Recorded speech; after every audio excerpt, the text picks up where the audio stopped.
In the region of cultivated heathland between Bremen and Hamburg, in Langenfelde near Sittensen, lies the farmstead of the head beekeeper Georg Klintwort. His speciality is skep beekeeping. A large skep stand is directly adjacent to the house, the L-shaped home apiary with space for 270 skeps. This is where the majority of the standing stocks spend the winter. Its orientation to the east and the south provides them with a maximum of sunshine. During the winter, the entrances of the skeps are shaded from the sun to prevent the bees being tempted out too early in the year. In March, if the weather promises to stay warm, the beekeepers remove the sunshades. Now it is time for the cleansing flight, during which the bees rid themselves of the excreta from their winter feed. The large-scale beekeeper also needs several big outstands for his 700 winter stocks. They are located on the periphery of the cultivated land, close to the virgin moorland with its sprinkling of birch, alder and willow trees. Closest to the farm is the outstand near Marschhorst. Its rectangular closed construction provides the skeps with a maximum of protection against wind and weather. Many of the beekeepers' seasonal tasks are performed in this rectangular space.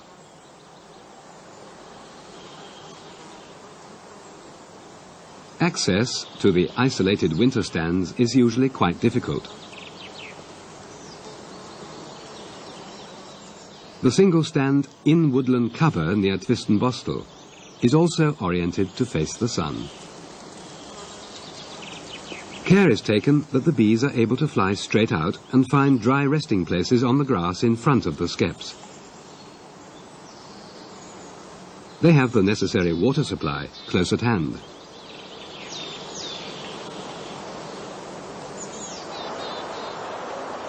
The first spring feeding is provided by hazel, willow and alder close to the winter stands.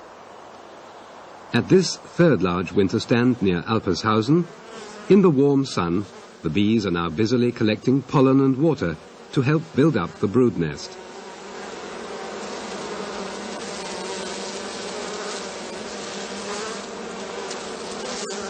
By mid-April, it's time for Georg Klintwort to prepare the skeps for the spring migration. In doing so, he takes the opportunity of inspecting the stocks to assess their condition.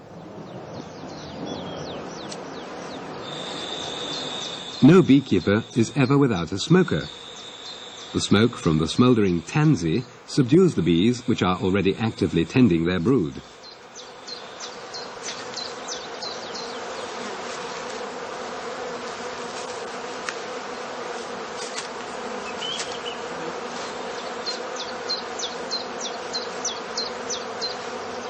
Covering cloths made from gauze or curtain netting are used to seal off the mouth of the skep during transport. They are bee-tight while allowing air to circulate.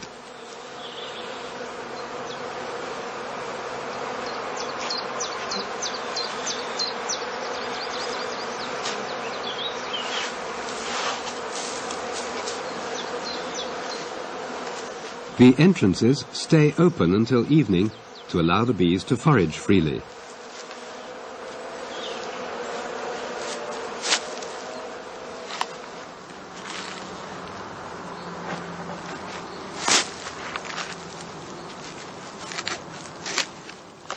The cloth must not come loose during the long journey.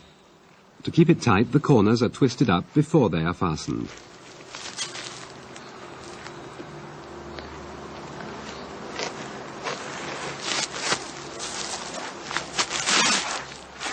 On the shelves, beneath each skep, wax covers gnawed off the food cells and dead bees have been collecting throughout the winter.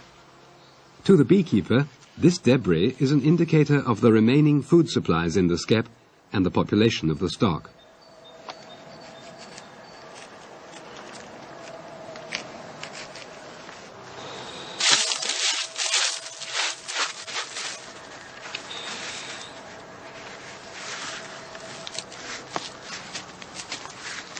The fact that the bees have built on to the dark old combs at the bottom of the skep to enlarge the brood nest tells the beekeeper that there is a good queen inside.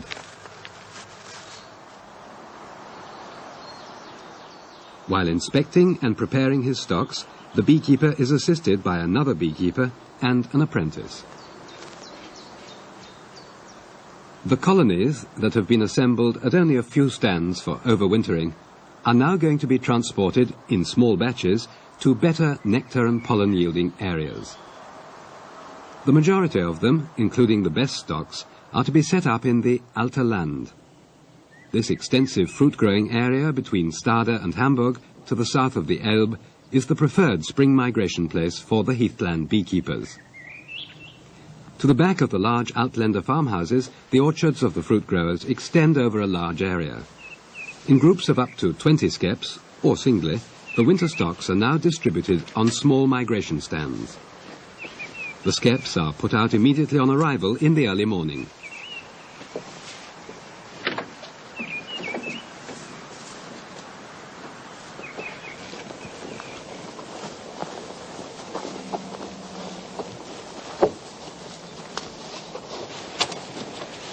Before continuing his journey to the next migration stand, the beekeeper opens the flight entrance, which has been stuffed with moss or grass for transportation. This allows the bees, as soon as they have arrived at the new site, to set out on their first orientation flight.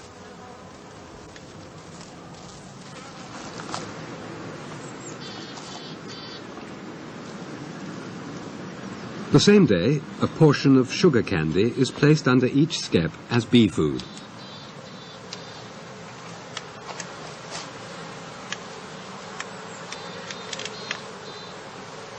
Shallow beechwood dishes with 3 carved feet are traditionally used for this purpose. The feet prevent the bees from gluing the dishes to the shelf with propolis and wax.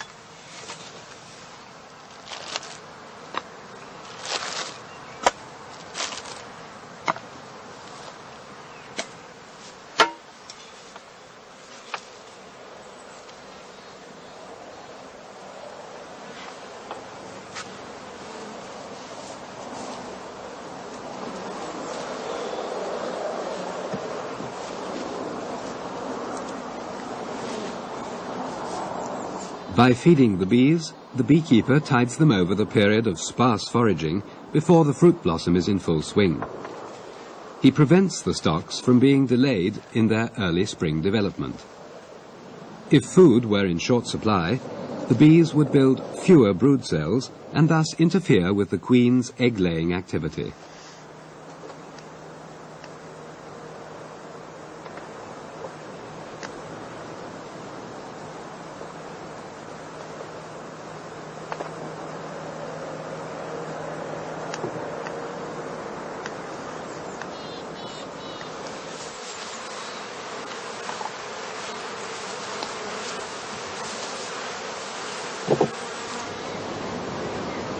The covering cloths are removed and will not be needed again until the skeps are taken back home. There's an agreement between beekeepers and fruit growers that the stocks migrate to the Alter Land in time for the first flowering, which is the sweet cherry blossom. A fortnight later, the sour cherries are in full bloom.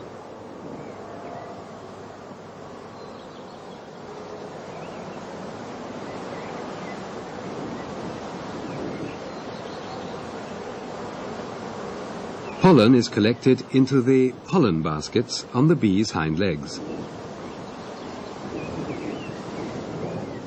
The protein-rich pollen grains are used in rearing the already numerous brood in the skep, and thus help to promote the growth of the colony.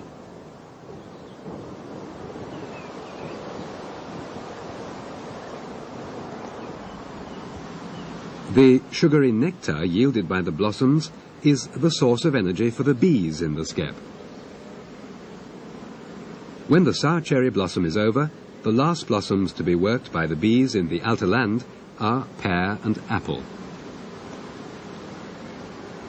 In mature orchards, these trees are planted in long rows, often alternating with one another.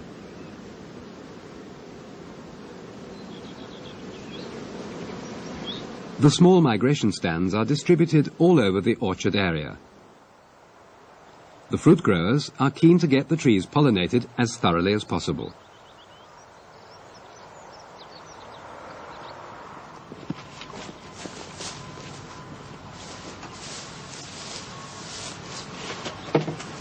Once a week, the beekeeper inspects the stocks in the migration stands.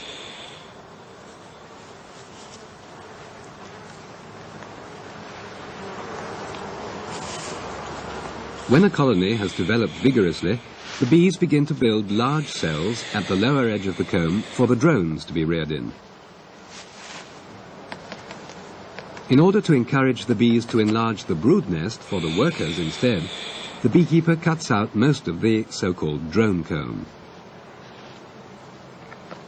For this purpose he uses a special instrument with a blade and hook known as a drone knife.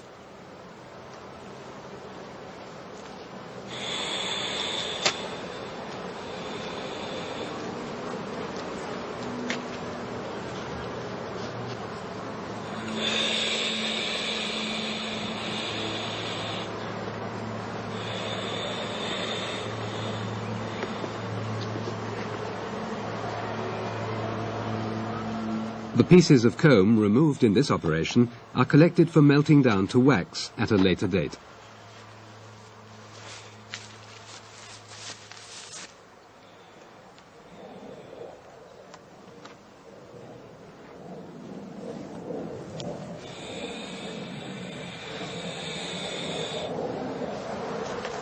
In the course of these inspections, the beekeeper pays special attention to the size and food reserves of his stocks.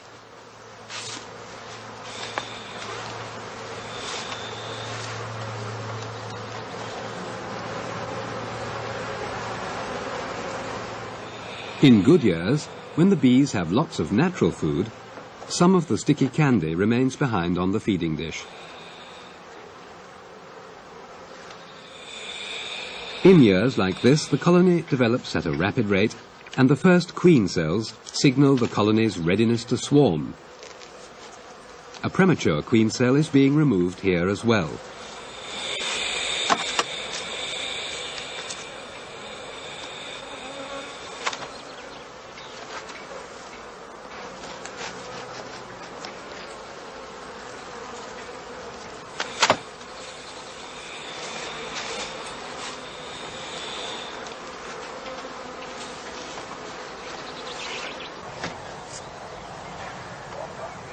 If the beekeeper discovers a particularly weak stock while cutting off drone combs, he can promote its development by placing the skep where a highly vigorous stock in the same brood-rearing state has stood up to now.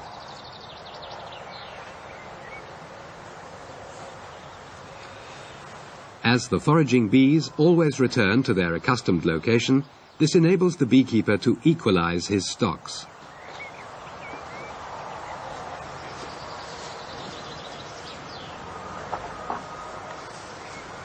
The bees remain in the Heathland for 3 to 4 weeks.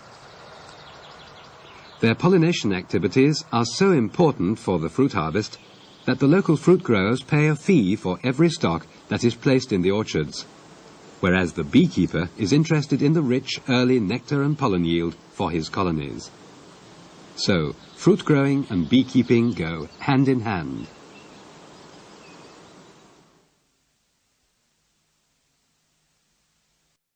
Central Europe, Northern Lower Saxony. Preparations for the swarming period in a skep apiary. At the beginning of May, food supplies for the bees of the cultivated heathland area are low. The beekeepers living here do their best to tide their stocks over this period by migrating to regions of higher nectar flow and pollen yield. The skep colonies belonging to Georg Klindvort, master beekeeper from Zittensen, were taken to the Alter Land near Hamburg on their spring migration. In the extensive fruit-growing region, the bees were able to gather a rich harvest of nectar and pollen for several weeks on end, and the stocks developed vigorously. After being transported back home to the large outstands, the stocks must be supplied with food by the beekeeper so that their development does not slow down before the impending advent of the swarming season. sugar solution is readily accepted by the bees. The beekeeper replenishes the feeding dishes underneath the skep several times a week.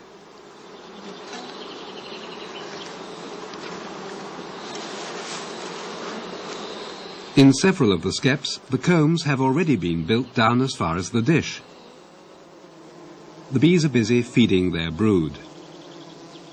The strength of this stock indicates that it will soon be ready to swarm.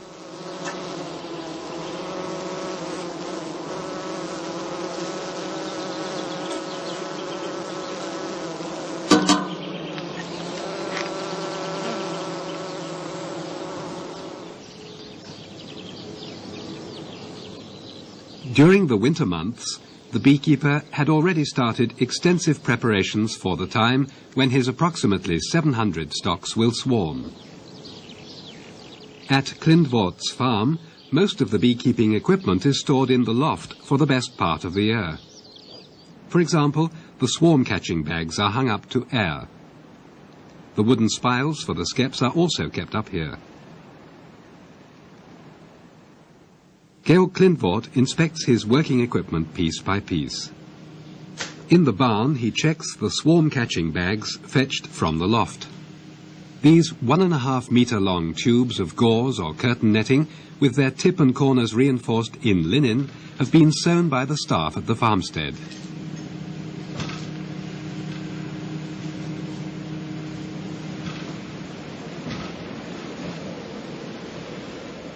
Damaged netting is repaired on the spot by the master beekeeper. The swarm-catching bag serves to catch the prime swarm when it leaves the skep out of the entrance, so the bag should not have any holes through which the bees might escape.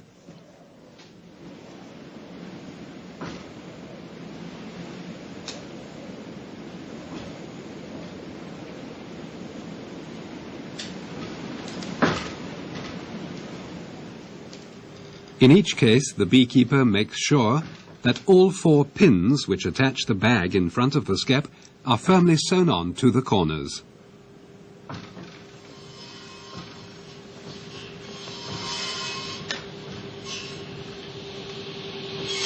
In the adjacent workshop, before the swarming season, a large reserve of travelling boxes has been built up with a view to selling off the expected prime swarms. The joinery work is undertaken by the beekeepers August van Bagen and Ingo Lau, both on the staff of Klindworth's bee farm.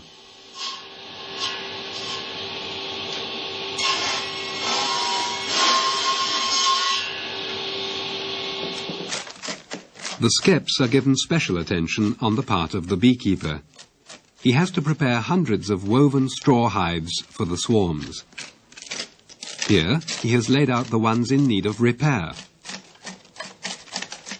He uses his pocket knife to remove loose patches of cow dung with which the skeps are coated, and thereby uncovers the closely packed rolls of straw and reed strips from which the skeps are woven by the spiral roll method.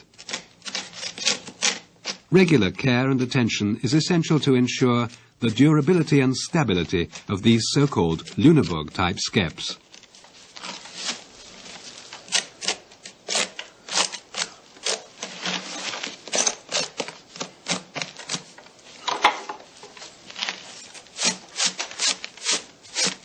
A goose wing serves as a brush in such operations.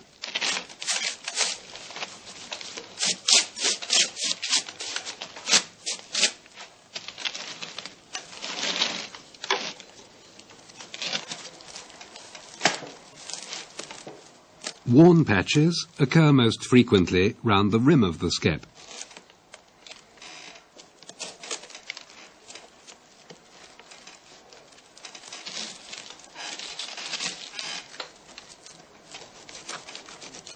It is not always possible to remove the defective wrapping down to the last piece.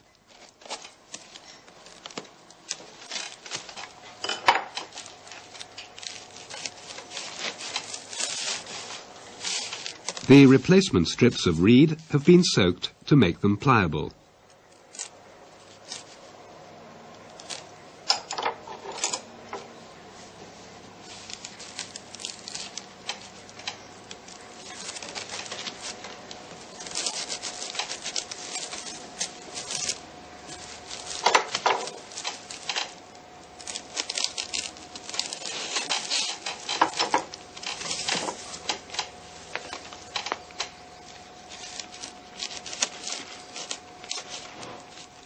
Where larger sections of the edging roll have been broken off, the repair is more complicated. Straw has to be replaced as well.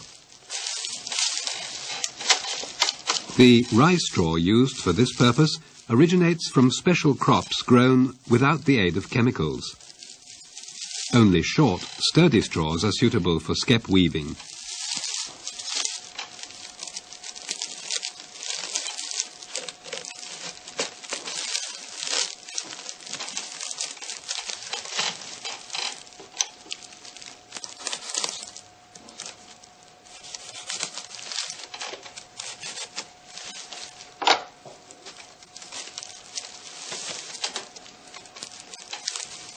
The knife and the awl are the chief tools used during such repair work.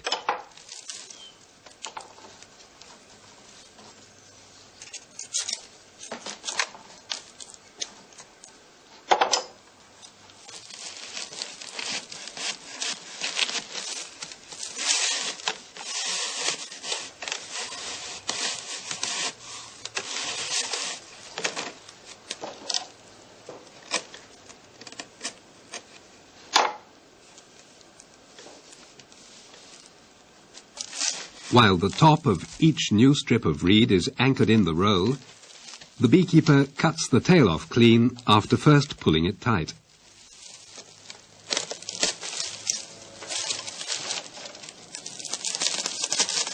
It is important for the lower rim of the skep to be absolutely even. Later, it will form a tight seal where the skep rests on the stand.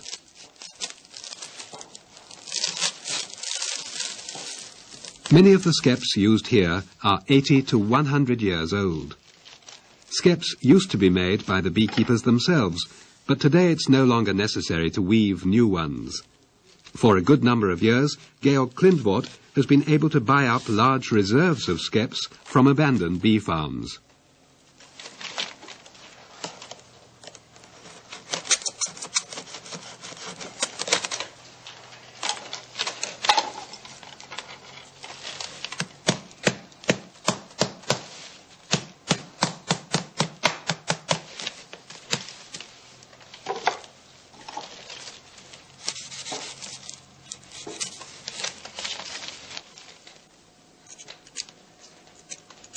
The side walls of the skeps exhibit only minor damage, and it's often enough for the beekeeper to insert only a single clasp.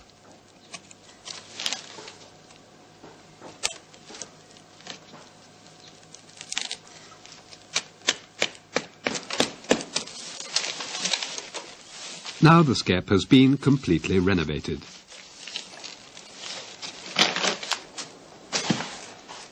If the basket work of the skeps is sound, it only has to be cleared of wax residues left behind after the combs were broken out.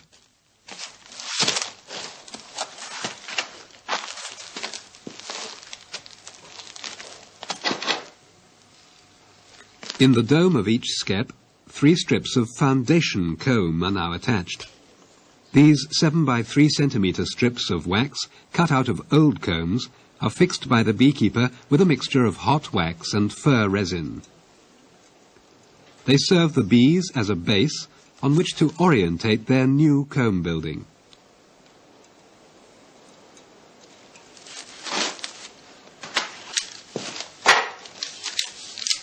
The skepist offers the bees further assistance in their comb building in the shape of wooden rods or spiles cut from rosewood or buckthorn.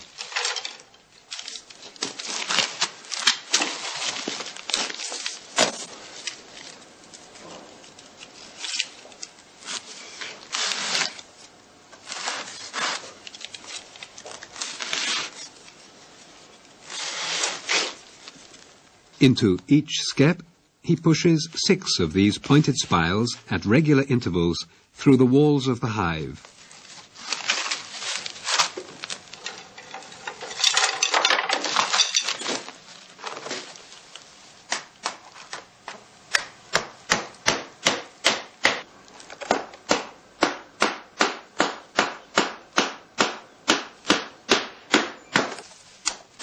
The spiles are arranged in pairs and aligned at right angles to the foundation strips. The bees build all around the spiles and stick the combs to them. This gives the honeycombs the stability required to withstand frequent movements of the skep.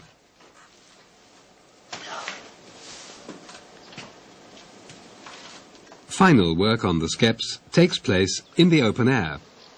It is carried out here by Georg Klindvort, son of the head beekeeper and himself a master beekeeper. To protect them against the weather, he plasters the skeps with a new outer covering.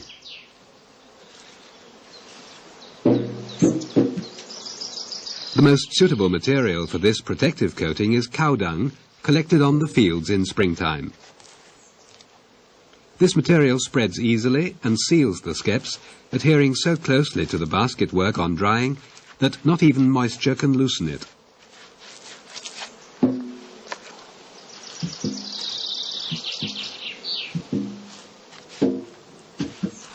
Closing the entrance with dung prevents parasites from nesting in the skep while it is drying on the shelf in the stand.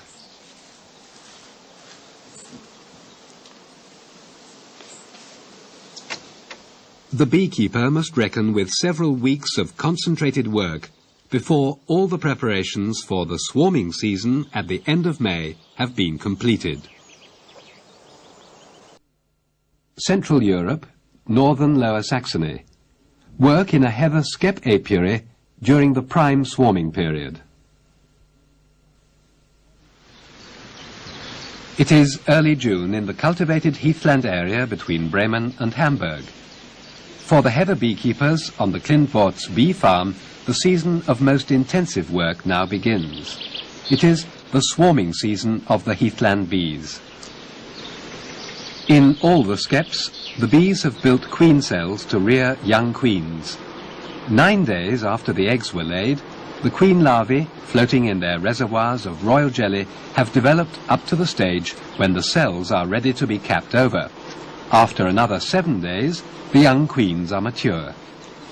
Sealed and unsealed queen cells are continuously checked and nurtured by the worker bees. Soon after the first queen cells have been capped over, the old queen leaves the skep, together with a few thousand workers, to found a new colony. If a prime swarm is not prevented from flying, it first settles close by, preferably under overhanging branches, where it forms a dense cluster.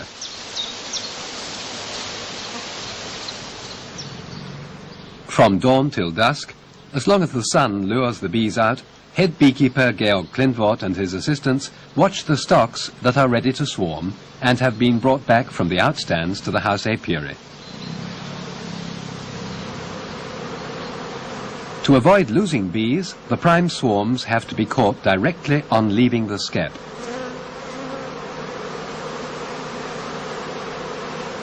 The experienced beekeeper can tell from their behavior at the entrance whether the bees are about to swarm. So he has to keep a continual watch on the flight entrances.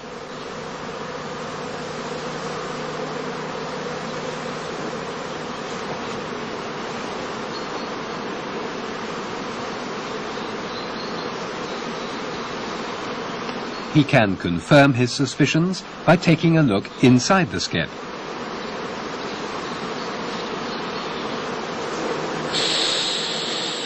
A large number of queen cells, some of which have already been capped, indicate that the stocks in these skeps are prepared for swarming.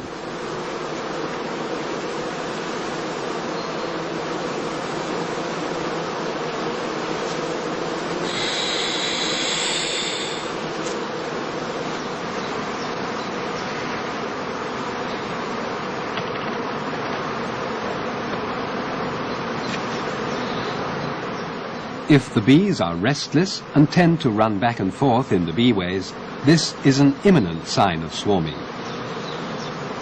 Swarming begins with the first scouts pouring out of the entrance.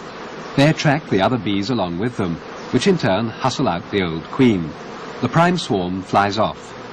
This is the moment for the beekeeper to intervene. By spreading a swarm catching bag over the flight entrance, he can prevent the prime swarm from flying away. He uses earth to close a gap, which the bees might use as an emergency exit.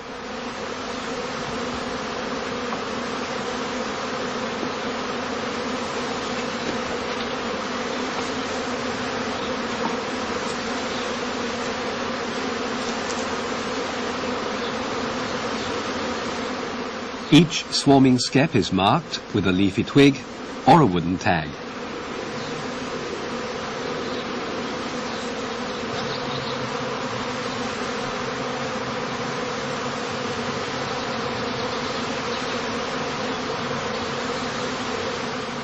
The swarm catchers have been made by the beekeepers themselves.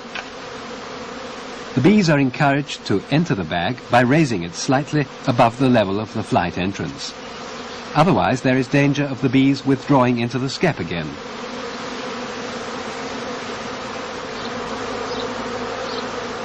The behavior of the prime swarm can be observed through the transparent gauze in the middle section of the bag. Also, the humming of the emerging bees is a good indicator of the progress of swarming.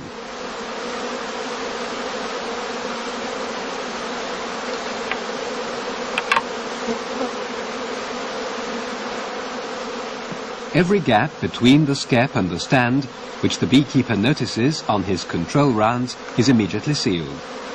It's usually sufficient to surround the base with a cord.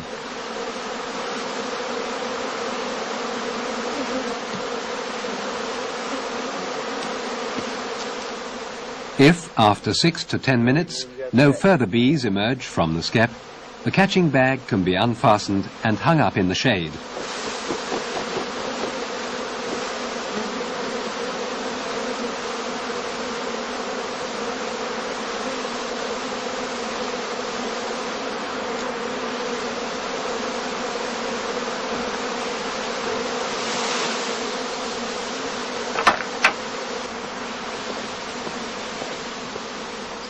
Under the shade of the shed roof, the bees gradually calm down.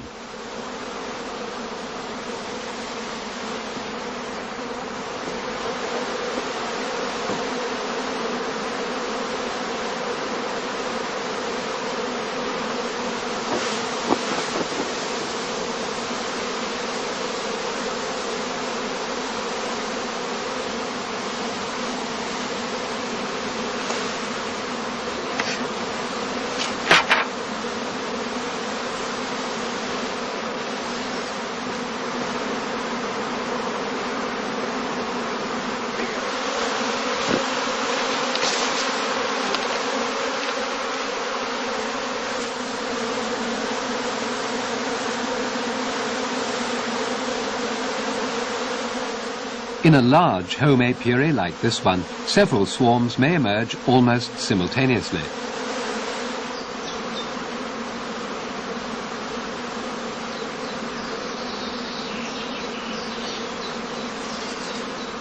The experienced eye of the beekeeper can detect the first signs of swarming even at some distance and distinguish them from the customary warm weather activity at the flight entrance.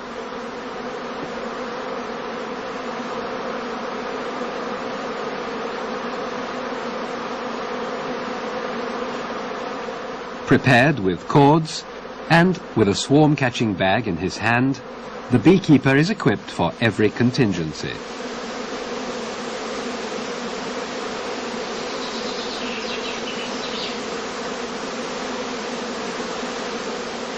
Warm, sunny days and humid weather in particular encourage the bees to swarm. On such occasions, anything up to 50 prime swarms might emerge at the Klindworth's home apiary on a single day. In cooler weather, swarming occurs only sporadically. Just as in free-flying swarms, the bees in the shaded hanging bags collect around their queen to form the swarm cluster. If, on the other hand, the bees continue to move about restlessly while humming loudly, the queen is obviously absent. A queenless swarm will be released so that the bees can return to their home skep.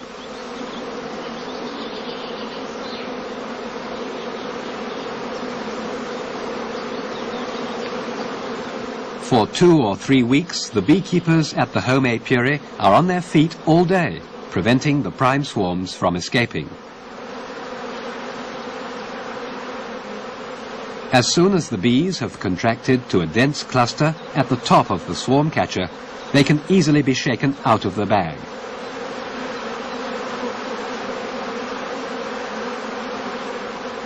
During the course of each swarming day, the prime swarms are packed in travelling boxes.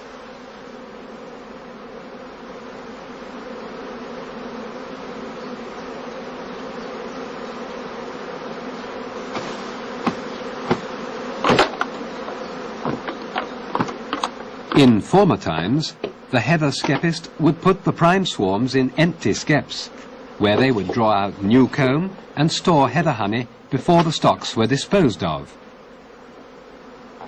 They would not keep a prime swarm stock with its old queen over the winter.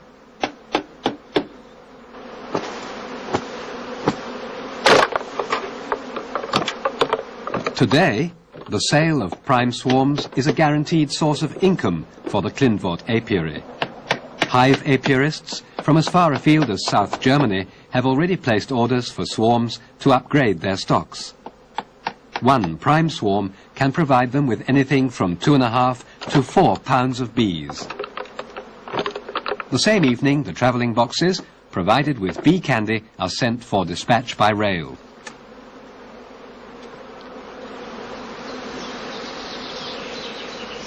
If no further prime swarms can be reckoned with today, all the swarmed skeps are covered over with transport cloths made of gauze.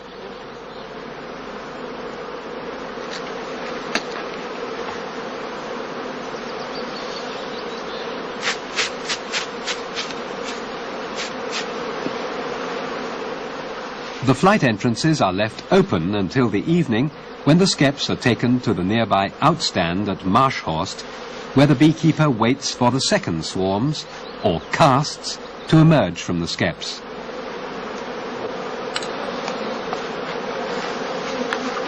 The empty spaces will be filled with further swarming skeps taken from the other outstands. Depending on the number of overwintered stocks, the Klindworth bee farm can reckon with anything up to 700 prime swarms in a given swarming season. To encourage swarming, all the other stocks in the home apiary are fed with sugar syrup, which in the old days used to be laced with a little spirits. This is because only well-fed bees are prepared to go swarming.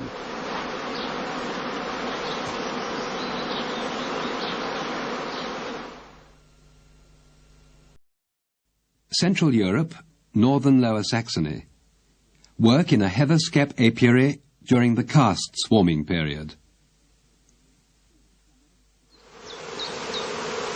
Early in the summer, the beekeepers allow their stocks to swarm in order to increase their skep colonies. The prime swarming period of the heather bees is followed in June by the period in which second swarms, or casts, are thrown off. The beekeepers of Klindworth's large-scale bee farm are expecting the casts at the Marshhorst outstand. On account of its enclosed arrangement and location in a birch, alder and pine wood, this position is particularly suitable for the work occurring at this period. Once the prime swarm has flown, 7 days after their cells have been capped over in each skep, the young queens are ready to emerge. During this time, the bees are gathering nectar and pollen to supply the colony.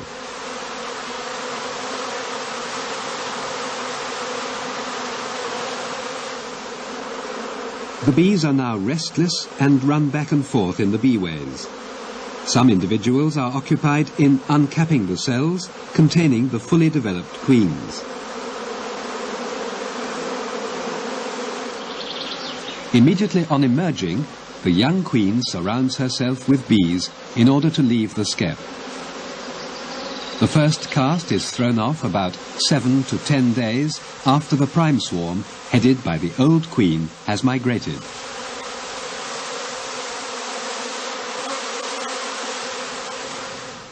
In contrast to the prime swarms, which are caught at the skep entrance in special swarm catching bags, the beekeeper allows the casts to escape.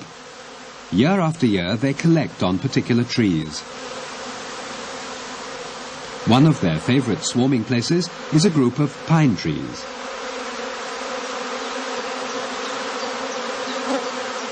Under their branches, several of the casts, each weighing 1 to 1.5 pounds, collect together.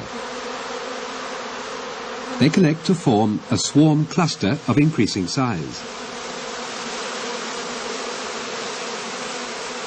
The queens of the various different casts find their way to the outside. Now is the time for the beekeeper to act. With a jolt, he shakes the swarm clusters into a catching skep. While the skep is resting on the ground, the bees again congregate around the queens inside it, consolidating once more into a cluster.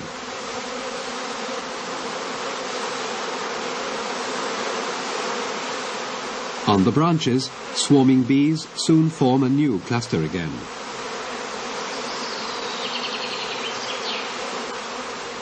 The beekeeper collects the casts at regular intervals. 2 or 3 times he shakes swarms into the same catching skep.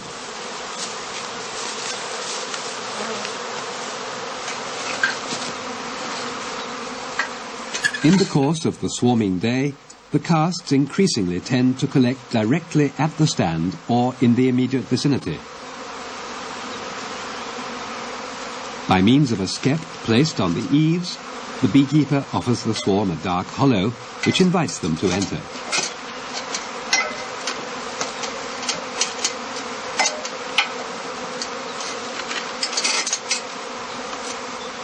All day long, for several weeks on end, the master beekeeper, Georg Klindvort Jr., never stops dealing with the casts.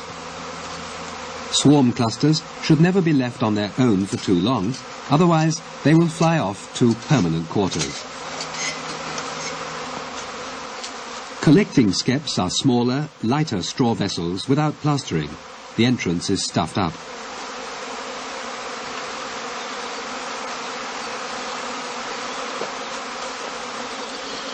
The virgin queens emerge in the colony at intervals of about 2 days. Warm weather encourages them to swarm. If, however, bad weather delays their swarming, a particular noise known as tooting is a sure sign that further queens are ready to emerge.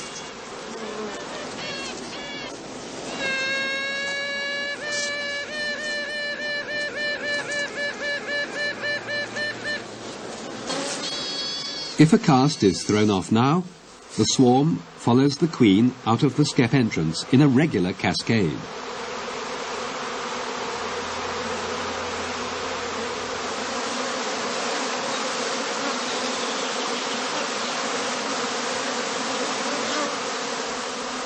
As more and more swarms are thrown off and collect under the branches and the eaves, the beekeeper assembles the filled catching skeps in order to provide for the casts.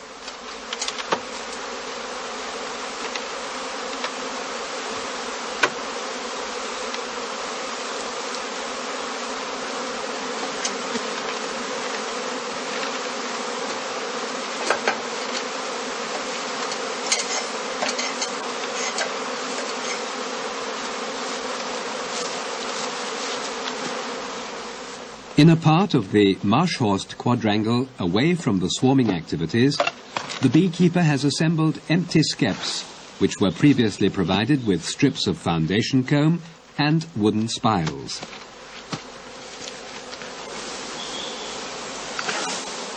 He fills each skep with about 2 wooden platters full of cast bees. They usually contain several virgin queens. Only one of these will remain alive. She and the bees will form a new stock.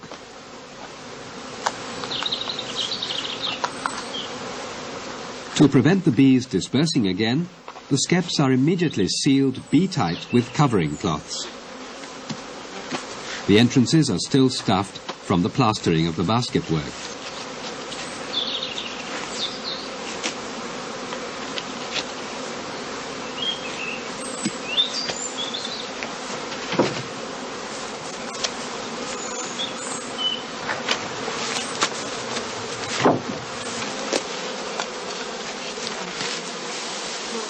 Second swarm bees are also filled into skeps containing old comb without honey or brood.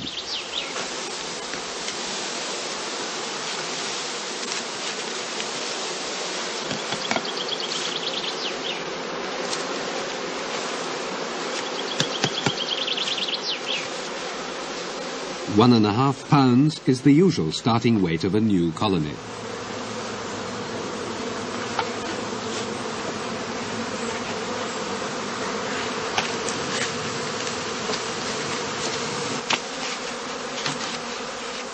To ensure good air circulation and temperature equalization, the apiarist first lays the skeps on their sides on the shelf.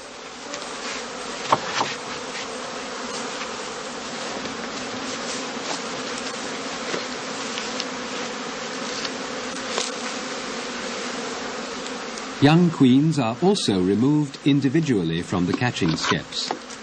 Together with a small number of workers, they are transferred to specially made wooden nucleus boxes named Klindworters after their designer, so that they can form small, temporary colonies. As soon as the beekeeper has supplied each box with a ladle full of bees, he starts to search for the queens among the throng.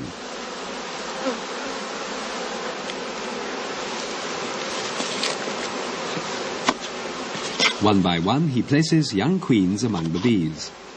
The idea is to obtain mated queens to hold in reserve.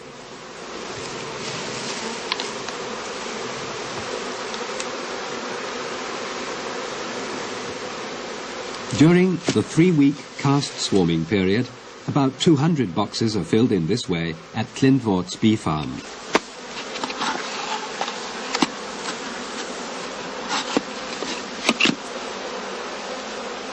Bee candy placed on the floor of the box provides the bees with nourishment to start with, because the flight openings remain closed for the first few days.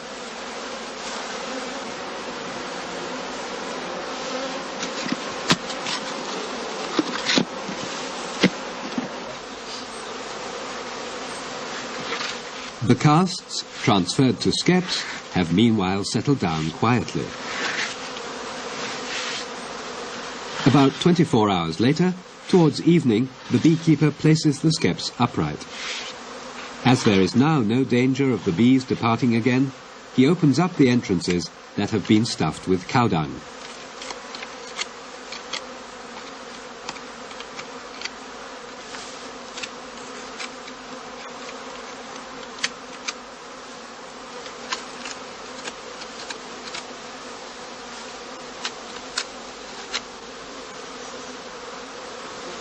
The bees now set about enlarging the entrance of their skep by gnawing it and smoothing it all around with propolis.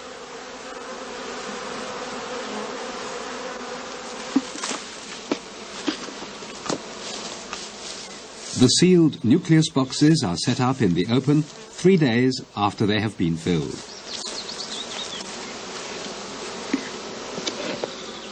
When the larger of the 2 escape openings has been unstopped, the young queen can fly off on her mating flight. The spacing between the boxes makes it easier for the bees and their queen to find their way back to their own place.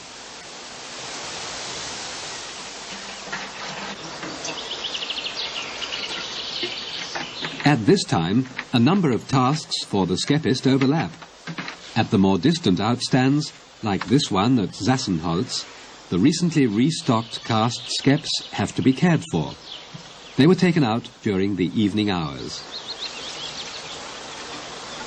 The obstructed entrances were opened immediately. Now, the following evening, the covering cloths are removed. On this occasion, the beekeeper places a dish of sugar syrup under each of the skeps.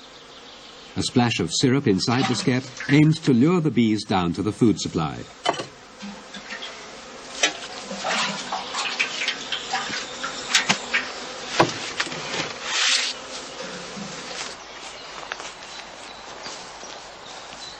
After standing undisturbed in the open for a few days, the boxes are inspected for queen rightness. Well built up combs, brood cells filled with eggs and the first honey indicate to the beekeeper that he can rely on a mated queen here.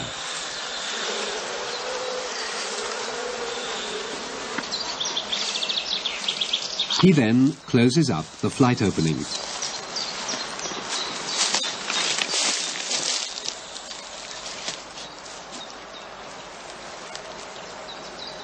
The second nursery colony is also queen-right and therefore augments the reserve of usable queens.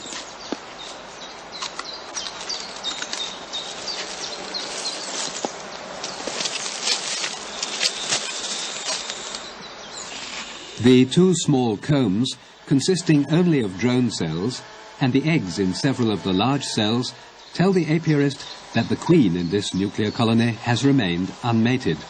So she has laid only infertile drone eggs.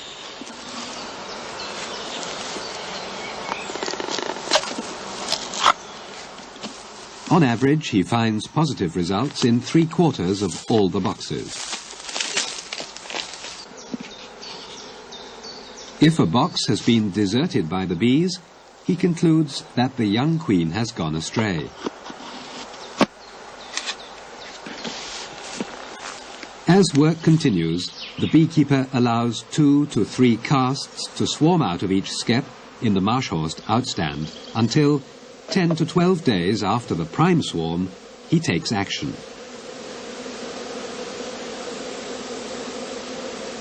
To prevent further casts being thrown off and thus depopulating the stock, he now removes all the remaining queen cells. The stock is said to have been superseded.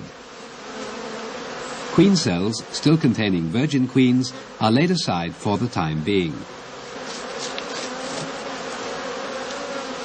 Furthermore, he cuts the comb edges off about 15 to 20 centimeters from the opening of the skep. In this way, the bees receive more space to build up new combs, which they can fill with honey.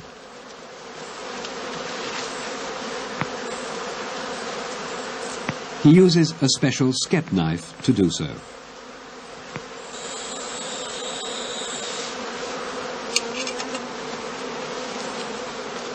To ensure that a superseded stock has a queen, he finally opens one of the queen cells he has removed and allows a virgin queen to rejoin the colony.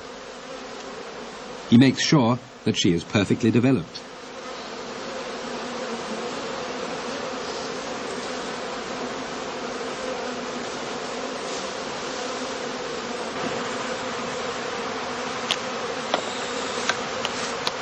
By covering them with cloths, the superseded skeps are prepared for transport to more distant outstands.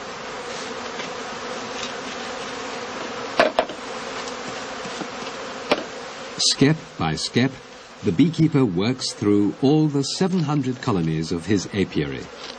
In this way, he gives them the best possible start for heather honey gathering from these skeps.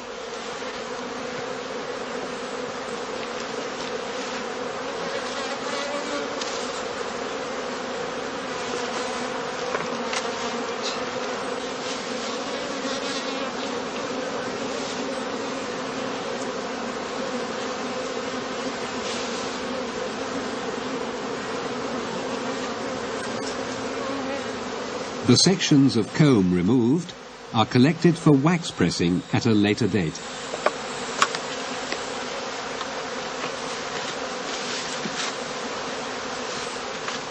Just like the casts shaken into skeps, the superseded stocks also need repose and the proximity of good foraging grounds for favourable development. Their young queens make their nuptial flight at this time. It may happen that a queen fails to return to the skep and the colony becomes queenless. In this case, the heather apiarist can have recourse to the mated queen in one of the Klindworter nucleus boxes.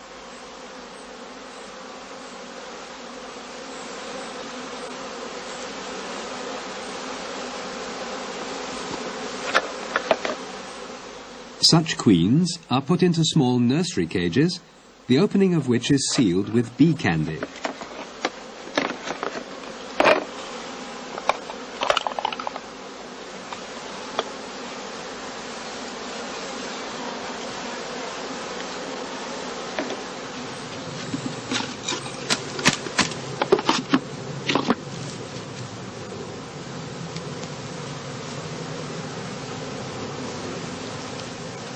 These so-called queen cell cages are made by the beekeeper himself out of willow wood. They are provided with 4 longish slits and a spur for anchoring them.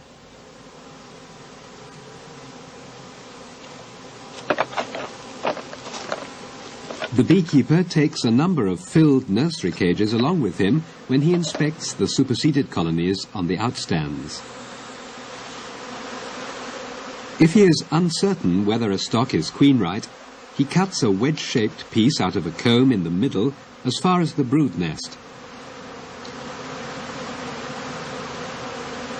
He inspects it thoroughly to see whether the queen has laid eggs in the cells. If he is unable to detect any eggs, he must assume that the queen remained unfertilized or has been lost. A stock in this condition is provided with a new queen by fixing a queen cell cage inside the skep. The bees of the colony get into contact with the queen via the slits, and, if she finds acceptance, they eat their way through to her and gradually release her. The skep is provided with a sticker.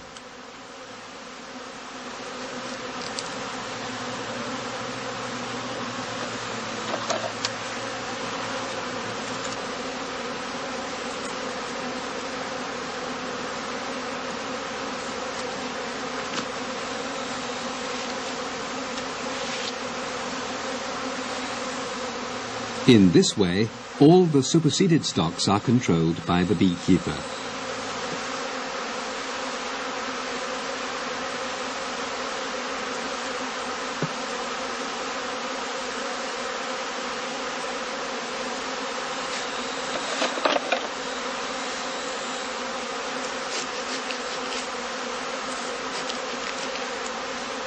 This test proves positive.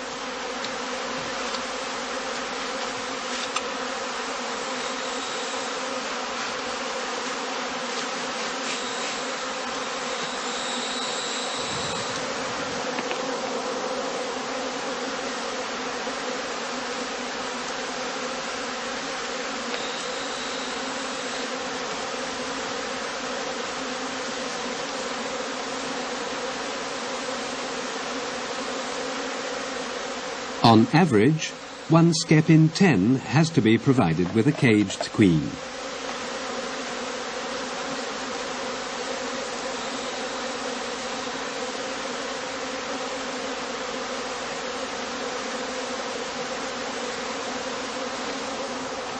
In front of the accustomed standing ground, returning foragers are already waiting to carry their supplies through the entrance. Since the middle of the swarming period, a number of plants are in nectar flow around the outstands. They help to bridge the gap until the heather migration starts in August. In the vicinity of the outstands, the bramble blossom attracts the bees in the wood. In the bushes alongside the paths, it is mainly the buckthorn alder. But honeysuckle is also a favourite here. Out on the pastures and field margins, thistles and white clover are particularly important. In former days, buckwheat crops provided the main source of forage for the heather bees at this time of year, and additional feeding of the late casts was unnecessary. In fields and at the wayside, the bees now prefer cornflowers, as well as, in particular, chamomile as a source of nectar and pollen. When the foragers return with this load, they are able to communicate information about the source of nourishment as soon as they reach the skep entrance.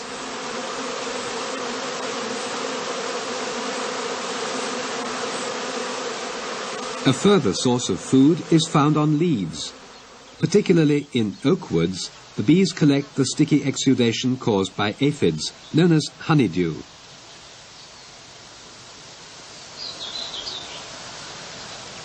The bee farm's colonies are distributed over 6 permanent outstands located along the margins of the cultivated land.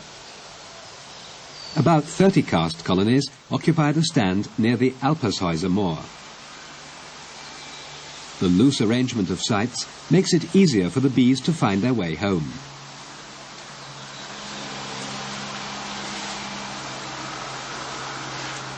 Here the beekeeper is checking their progress. Within 2 weeks, this colony has built new comb in the empty skep down to the first pair of spiles. Skeps where the combs are built right from the start prove to be very productive of comb honey. Here, 7 of the 9 combs produced in a Lüneburg-type skep have already been built.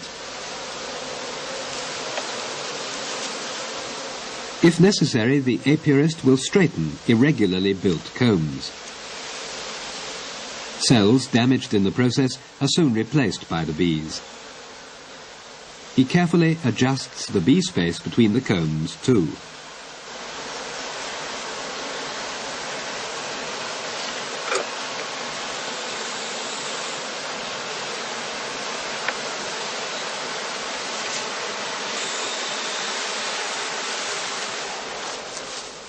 Some stocks have already built their combs down to the centre pair of spiles and laid out all 9 combs.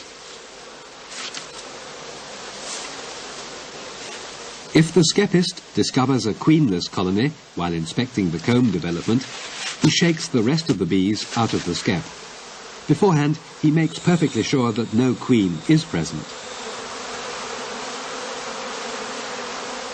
The evicted bees will beg their way into other colonies. The skeps remain on the outstands for several weeks. Up to the time of migration to the heather, the bees are engaged in building out the combs, rearing the brood, and laying up the necessary stores. With the help of casts, the beekeeper has succeeded in increasing his stocks threefold. Central Europe, northern Lower Saxony. Summer work during the heather flow in a skep apiary.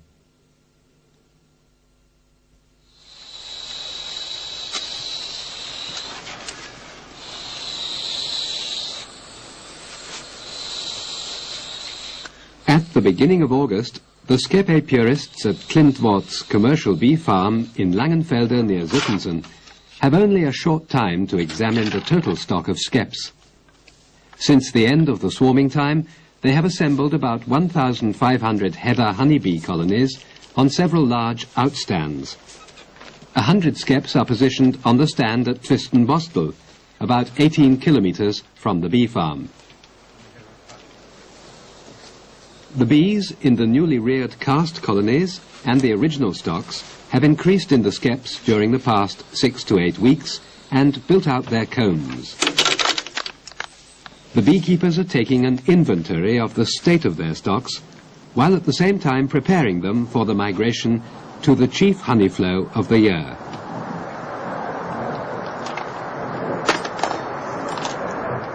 The colonies should consist of as many workers as possible to optimize the yield of nectar and pollen. That is why the apiarists pay special attention to the state of the combs.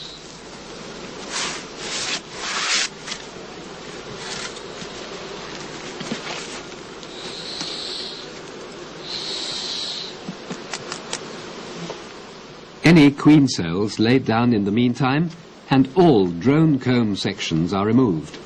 The reason is that drones and new queens are superfluous in a colony with a mated queen.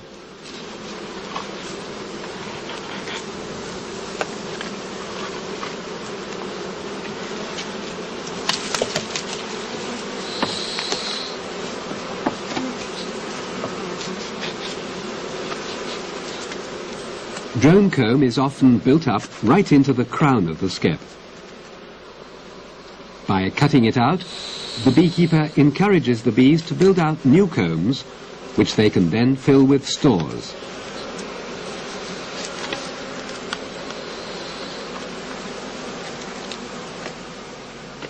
After inspection, the skeps are covered with light cloths which allow air to circulate.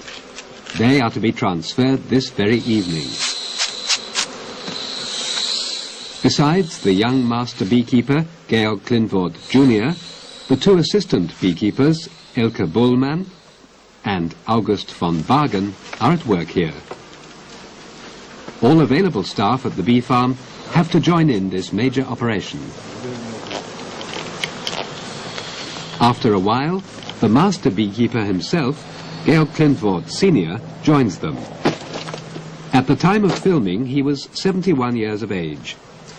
He started beekeeping with only 70 winter colonies 50 years previously.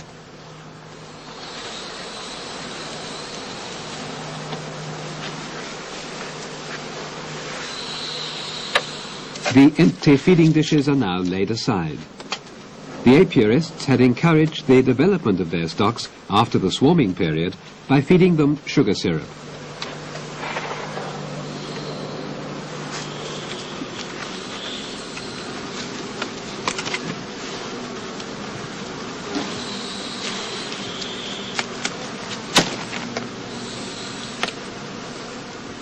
In the pieces of comb removed, one can see drones in all stages of development. Fully developed drones, just about to emerge from their cells, and larvae.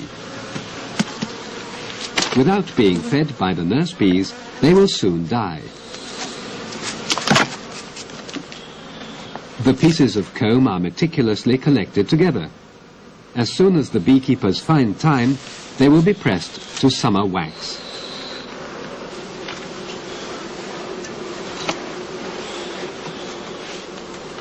In several skeps, the combs have been built down as far as the feeding dish. Straws, which serve the bees as landing places in it, are also removed.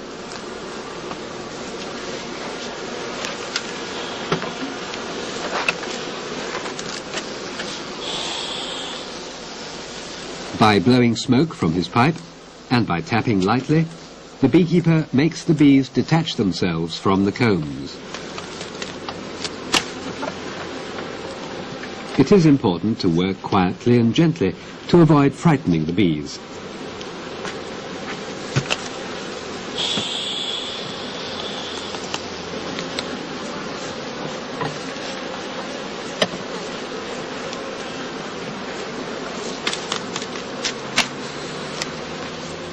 With the narrow blade of his long-handled skep knife, or with the hook at the other end, the beekeeper can work deep inside the skep and fetch out the smallest pieces without damaging the adjacent comb surfaces.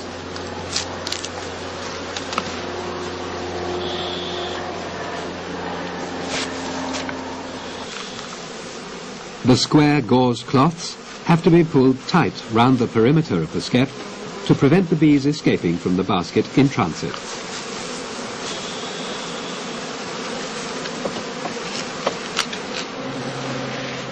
Occasionally, the beekeeper comes across weak colonies like this one that have not built out their combs beyond the first pair of spiles.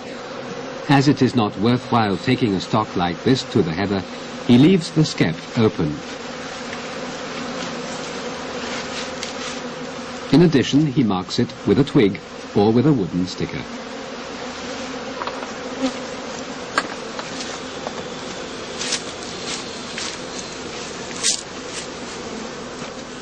The 4 beekeepers required about 2 hours to process the 100 skeps standing here. After a short break, they will proceed to the next outstand.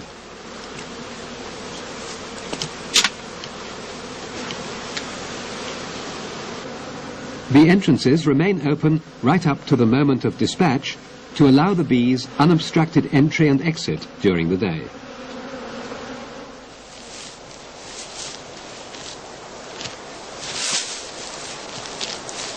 For stuffing the entrance holes, the beekeeper is looking for suitable pieces of moss in the vicinity of the stand. He places it ready in spaces on the shelves. On other stands, he makes use of grass as well.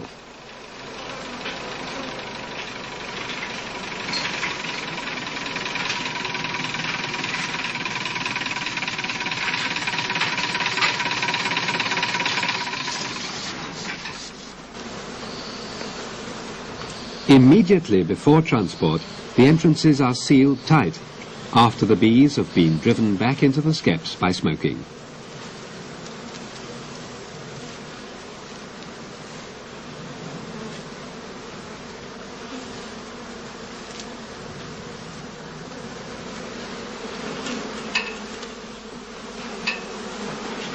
Bees which were still out foraging will beg their way into other colonies and thereby increase their strength.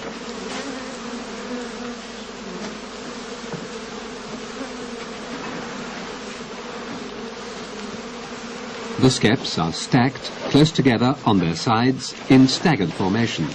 Sudden movements and rolling from side to side have to be avoided so that the bees do not panic and the basket work of the skeps is not damaged. As the comb sections are arranged vertically, jolts during transport can be quite well absorbed.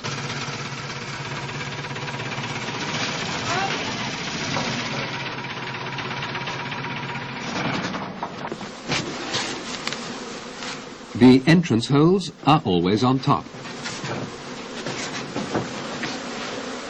The gauze cloths allow free exchange of air and thus ensure the necessary temperature equalization.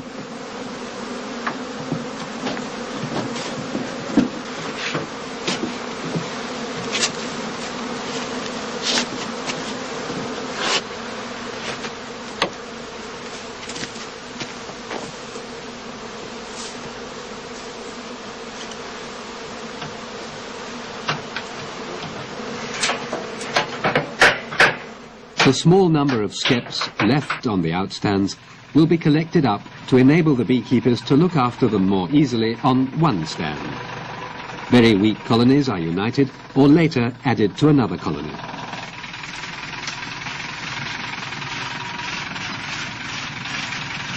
The destination of the summer migration is the Lunenburg Heath, because this is one of the only areas where large expanses of heather have survived. The beekeepers have to travel anything from 60 to 120 kilometers to get there. This long-distance migration did not become necessary until 30 years ago. Up until 1955, there were sufficient heathlands in the vicinity of the home farm. In those days, the skeps were transported by horse and cart. After a 2-hour journey, the first migration stand is set up on the heath in the evening hours.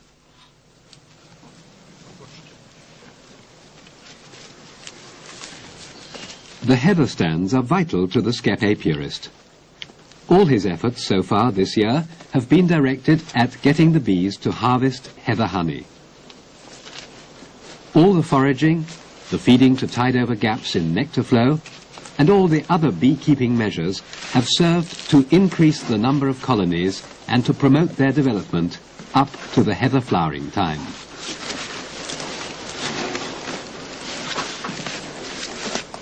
The beekeeper built the stands himself several decades ago. To protect them against wind and rain, they are often located on the edge of a coppice. They are aligned east or southeast so that the skeps catch the earliest sunshine.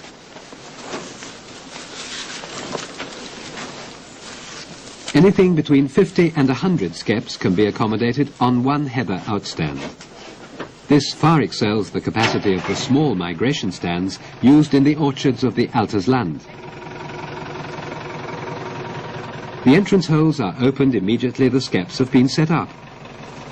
This enables the bees to orientate on their first foraging flights early the following morning.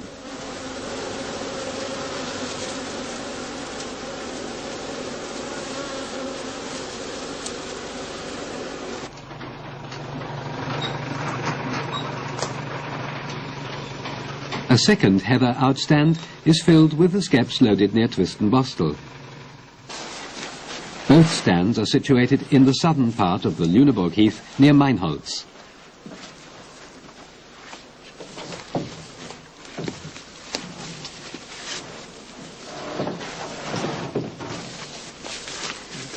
Several evenings in a row, the Klindvoort bee farm transports its skeps to the heather until all the available standing grounds are occupied. Most of them lie in an area reserved for military training. The experienced migratory beekeeper times the migration in accordance with the heather nectar flow. He does not set up his colonies on the heath until the heather starts flowering. This usually occurs by the 10th of August.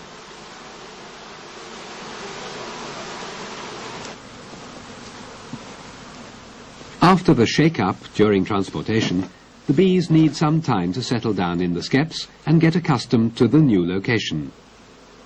When the master beekeeper visits his stands the following day, he takes care to protect himself very well at first. There must not be a single gap between veil and jacket.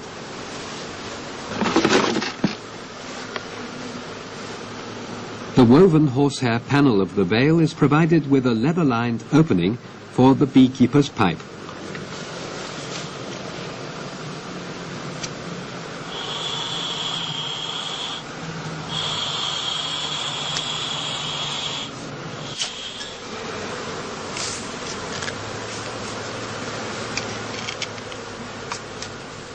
Up until the time when the heather is in full blossom and nectar flow, the bees need feeding to tide them over the gap.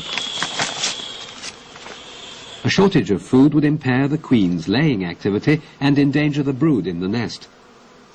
And as one has to reckon with substantial bee losses in the heather anyway, lack of food would considerably weaken the stocks.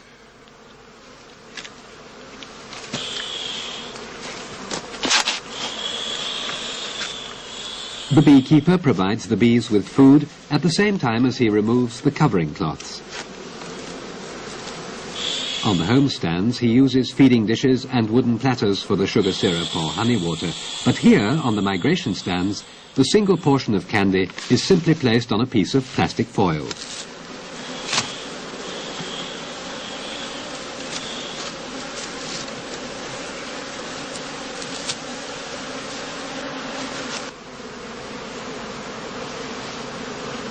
On a hot August day like this, the beekeeper cannot hold out long under his veil.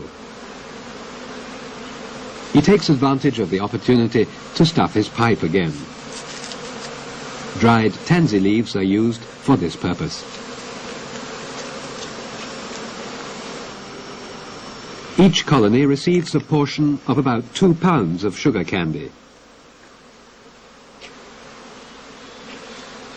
This bee food takes some time for the bees to assimilate, so they have provisions for several days without a surplus of food occurring, which the bees would put away in their combs.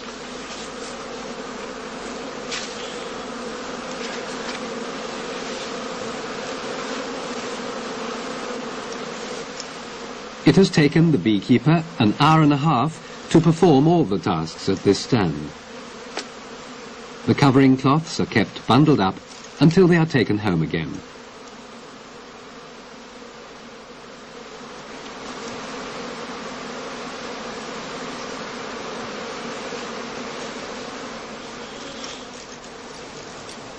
A fortnight later, in the second half of August, the heather is in full bloom.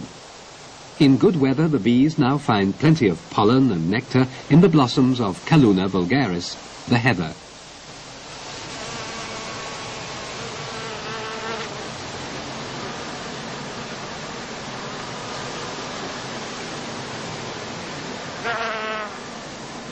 Every 3 or 4 days, the beekeeper does the rounds of his 15 heather outstands to inspect the state of the stocks, as here near the small town of Dorfmark. During the 2 weeks since the beginning of the heather migration, the bees in this skep have drawn their combs almost down as far as the shelf of the stand.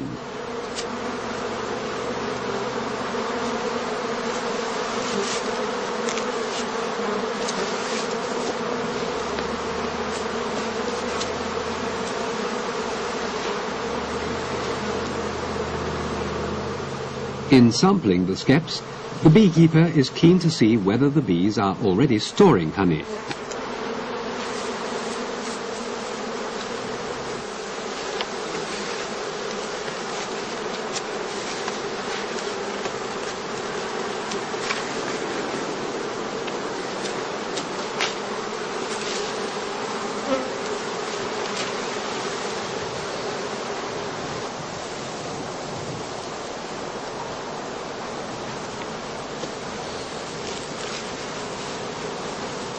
If a poorly built-out comb structure indicates that a colony is weak, he places the skep where a well-built-out skep had stood, with a view to increasing its bee population.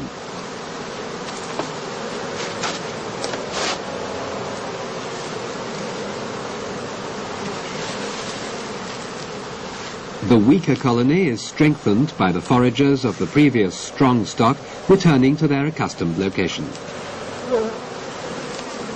To optimize the honey harvest, all the skeps should be equally populous and well built out.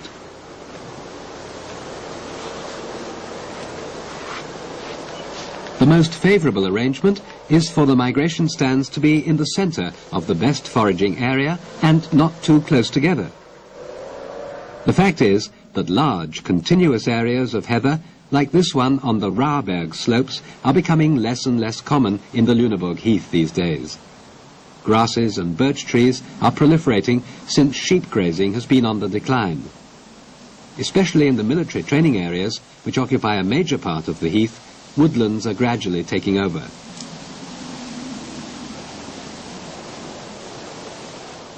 To avoid over-foraging the heather crop, the migration beekeeper has to obtain a new license every year from the local authority responsible for the area, permitting him to use the stands and stipulating the number of skeps he may set here. So, migration stand number 61, in the administrative district of Soltau-Fallingbostel, is licensed for 100 skep colonies.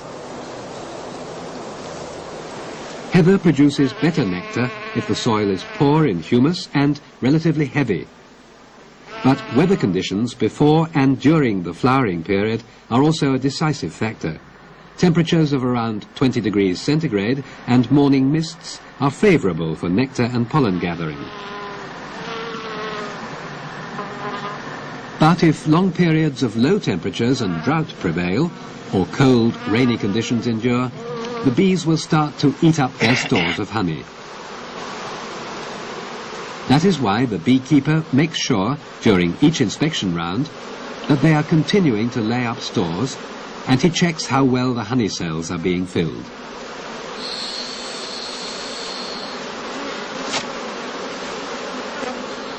The skeps have been standing in the heather for 3.5 weeks now. If favourable conditions endure, the beekeeper will let his bees work for him for a further week, before taking the stocks back to the bee farm around the 15th of September.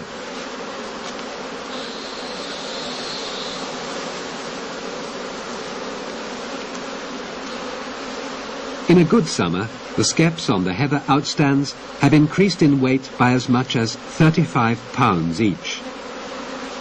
Their combs now contain the heather skep apiarist's entire year's harvest of honey.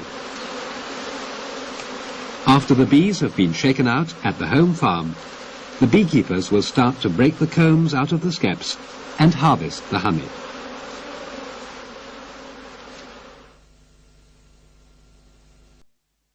Central Europe, northern Lower Saxony. Autumn work in a heather skep apiary.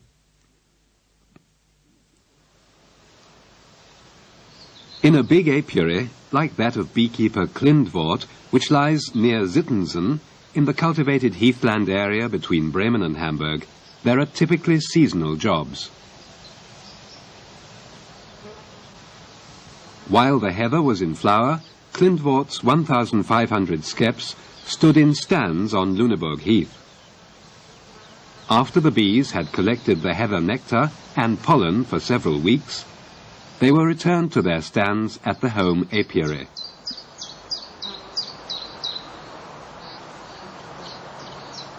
In nearby Marschhorst, there are about 400 skeps.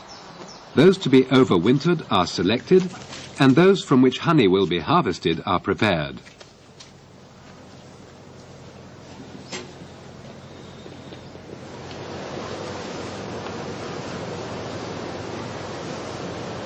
In the early morning, the beekeepers August von Bagen and Elke Bohlmann begin this task. They go through the skeps one by one.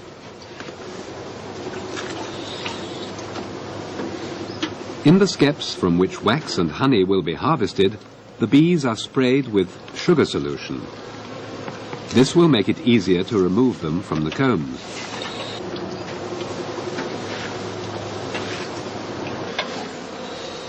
If the heather flowers gave a good honey harvest, the bees will have built, as shown here, their combs completely to the underside of the skep and already sealed the cells full of honey. That will give a good yield of comb honey. In each skep to be harvested, the entrance is closed with moss, whereas the skeps selected for overwintering are immediately placed back on the shelves. Sometimes the old dark combs are found inside the skeps, and no newly built light combs. No comb honey and little pressed honey will be harvested from such skeps.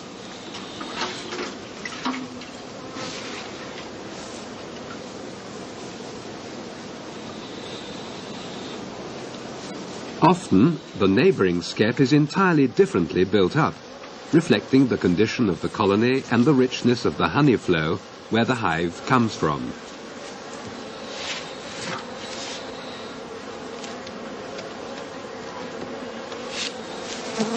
The skeps selected for overwintering, like this one, should be 3/4 full of well-built combs, not too old. The skep wall has to be in proper condition. The entrances of the winter skeps are left open, but entrances of the skeps selected for harvesting must be sealed. These skeps will be prepared for the next stage of harvesting, the removal of the bees from the skep. After the removal of the bees, the brood will have to be killed. This will be done by sulphuring, and for this purpose, Georg Klindvort, son of the head beekeeper and himself a master beekeeper, digs square holes in the ground and enlarges them towards one side.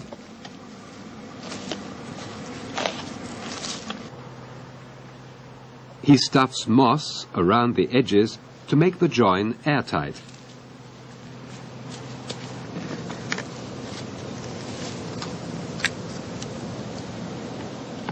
Hazel twigs support sulfur-impregnated paper, which will later smoulder under the skeps.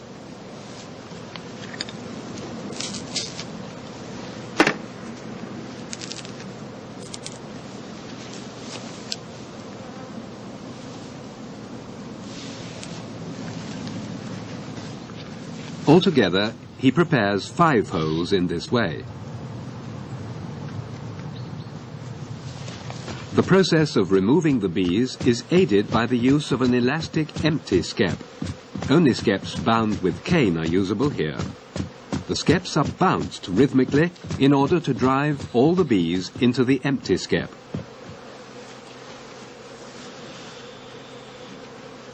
The beekeeper then checks to make sure that the entire colony has been driven out of the skep.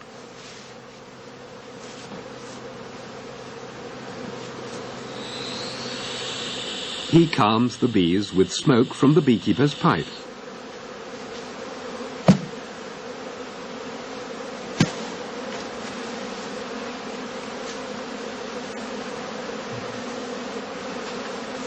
He always attempts to find the queen in the mass of bees.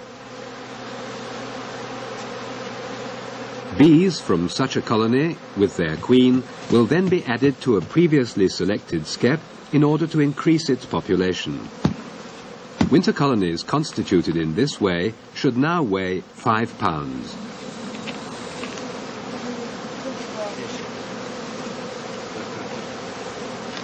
The skep to overwinter is then returned to the stand, while the skep, earlier emptied of bees, is brought to the sulphur holes by farmer Jan Klindvort, the beekeeper's brother.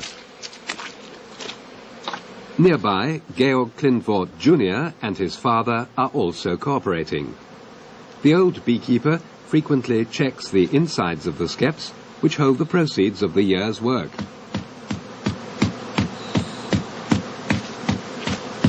The skep must usually be bounced 30 or more times in order to empty it. This work requires not only physical strength, but also skill and experience. Breaking the combs has to be avoided. Patience is needed in the search for the queen. The beekeeper would bounce the skep once more if no queen were found.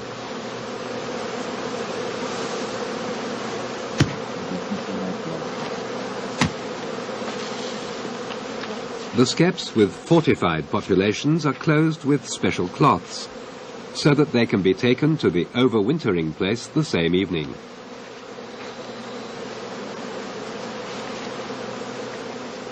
Whilst August, Georg and Elke go through the shelves one by one, the old beekeeper personally sulphurs the first skeps. For that purpose he lights the prepared smoking strips and then stands the skeps on the moss ring round the hole.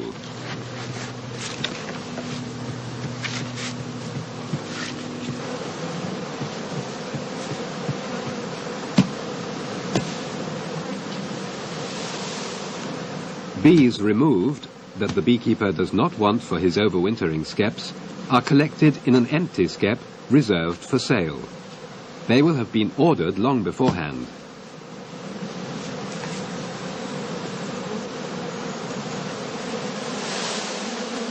In order to work on the 60 skeps here in the Marschhorst stand, the operators require half a day with 5 people working.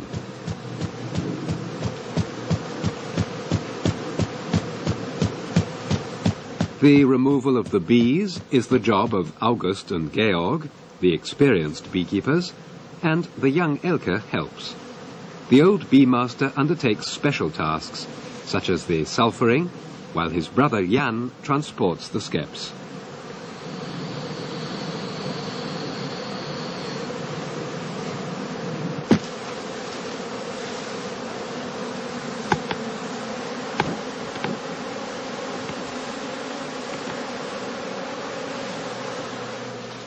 As soon as several colonies have been assembled for sale, the beekeeper fills them into crates.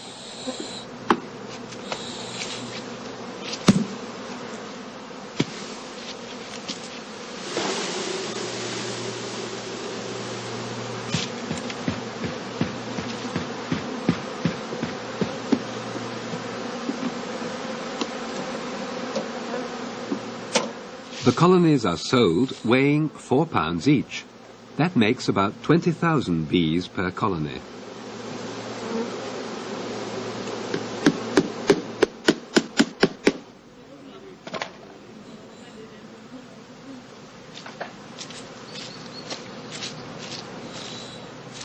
The package crates are homemade on the farm. It is work that is done during bad weather and mainly in wintertime.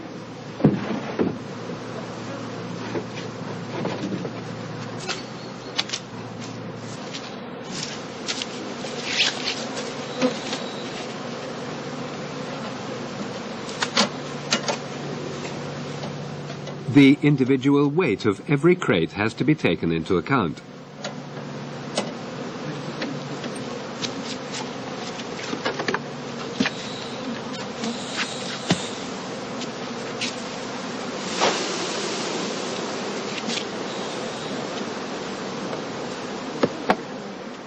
Bees from different colonies put together will allow only one queen to live and to head their new colony.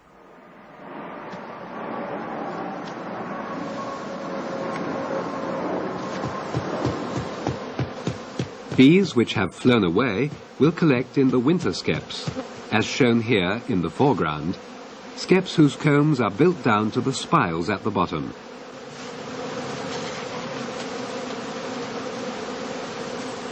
The beekeeper lets bees in 1 out of every 3 colonies overwinter in their own skep.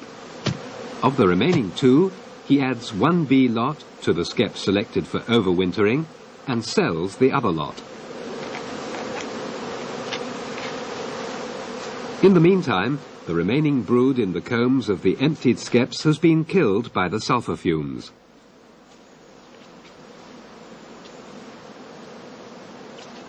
For transport, the entrance remains closed, and the skeps are stood on their base.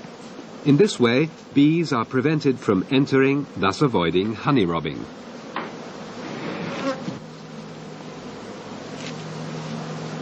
New sulfur paper is immediately put into the holes in the ground. In order to protect the combs from heat, the strips are placed into the lateral cavity above which the skep entrance is then aligned.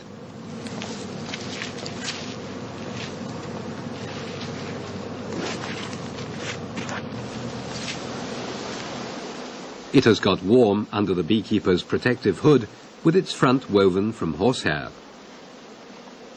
Time for a cigarette. The skeps must remain in place for about 5 minutes.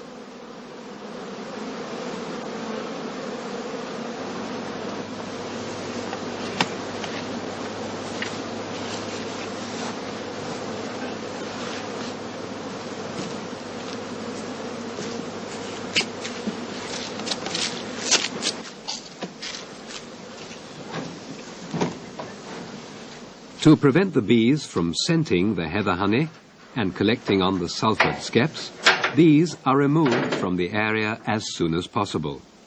Jan takes them to the farm, which consists of 3 buildings, barn, living quarters and shed.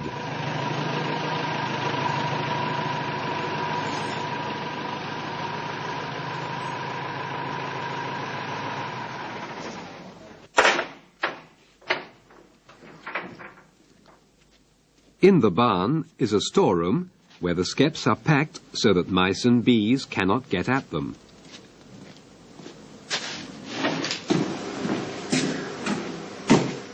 When stacking them, Jan is careful to ensure that the combs remain vertical so that they do not break under the weight and let the honey flow out. The entrance should be on top. A good skep can yield over 30 pounds of heather honey.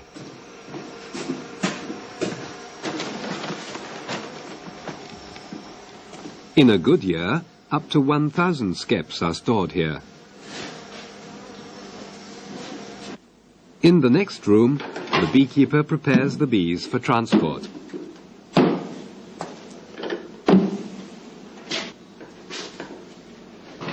The bees readily drink sugar solution, so they are supplied during transport with water for possible cooling and nutrients.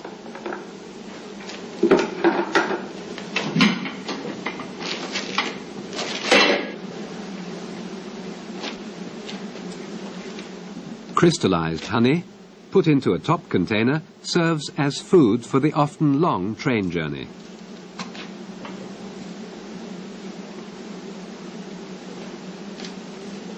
The bees can sustain themselves on this for 3 days.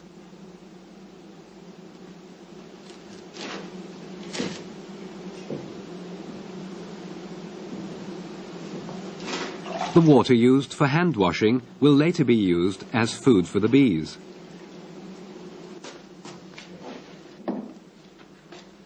The colonies of bees for sale will be supplied to order to beekeepers all over Germany. The returns on each colony are about 50 marks.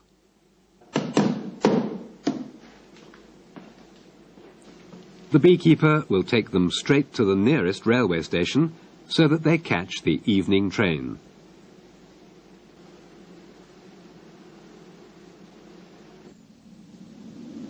The beekeeper also has a home apiary on the farm. Located undisturbed behind the farmstead, it's a good overwintering place, facing the sun. In space for up to 270 skeps, the colonies are fed here in readiness for overwintering. The transport cloths have already been removed from the skeps.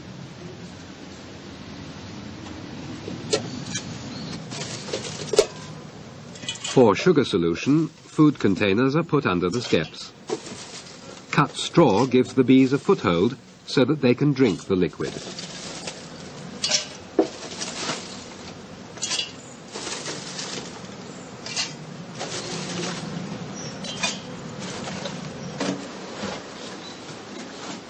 Ordinary sugar has been used to make the solution. 2 kilograms of sugar to 1 litre of warm water.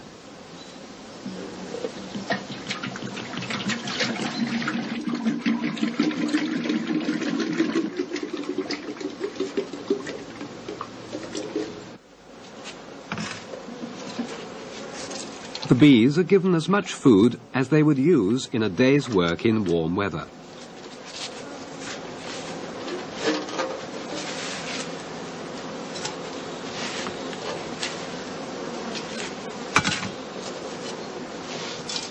To attract the bees to the food, the beekeeper pours a little solution directly into each skep.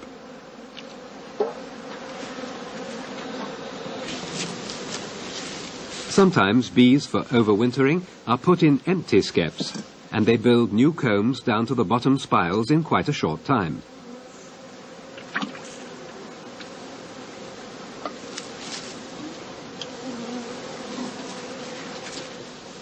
Overwintering colonies are located in 4 or 5 other places nearby, as well as here behind the farm. A total of 600 to 700 colonies are prepared for overwintering, about 10 times as many as a single heather beekeeper could maintain using only traditional technology. The 5 beekeepers in Georg Klintvort's business can work with such a large number of skeps only through the use of modern transport and certain rationalization techniques. After bees in all the skeps have been fed for the first time, the beekeeper must continuously ensure that the bees can obtain enough food to guarantee overwintering. Before he restarts the work, he lights his pipe smoker. Dried ferns are usually burnt in it.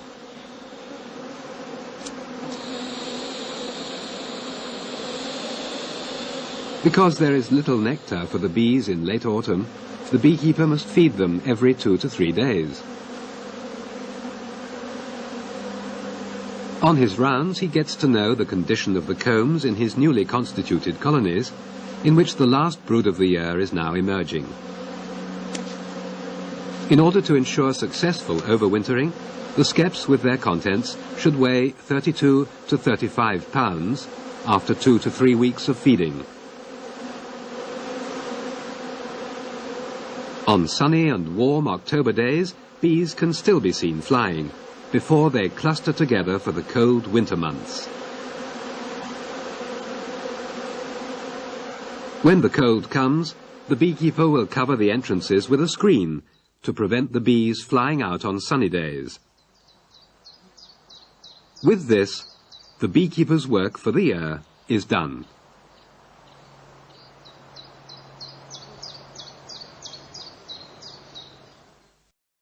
Central Europe, northern Lower Saxony. Harvest of heather honey in a skep apiary. Autumn is harvesting time for heather honey on the farm of Georg Klindvort. This apiary is located in the cultivated heathland area between Bremen and Hamburg and specializes in comb honey and pressed honey. In the building facing the farmhouse, the beekeeper works on the skeps from which the honeycombs are to be removed. Up to 1,000 straw skeps are stored here out of reach of the bees.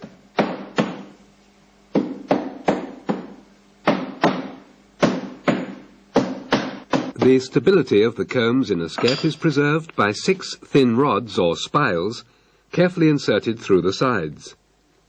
The bees have fixed their combs to the spiles, so they must now be carefully removed. The spiles are cut from either rose or black alder wood and will be used again next spring. The combs are also cemented securely to the walls and the top of the skep, but a blow at an angle to the combs will loosen them.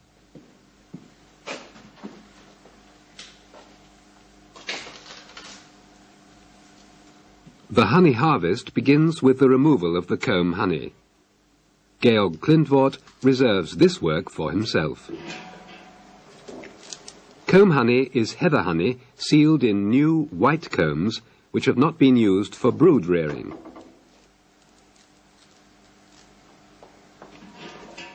Besides, every comb has empty wax cells and darker cells filled with honey and pollen.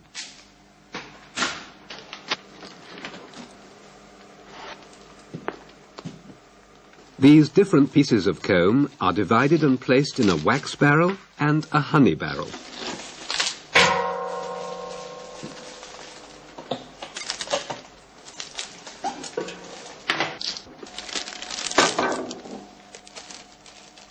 The comb honey is cut and packed as pound or half-pound portions by Edeltraut, the apprentice. Comb honey is a speciality of the Heathland beekeeper. Only heather honey is thick enough not to run out of the cells after they are cut.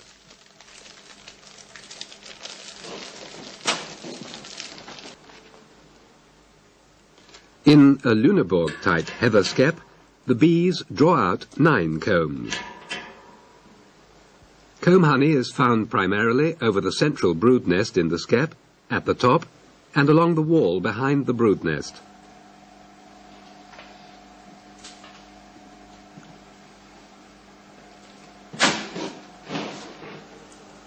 Comb honey consists of completely built and well-filled cells, because bees seal the cells only after they have been filled out with honey for some time.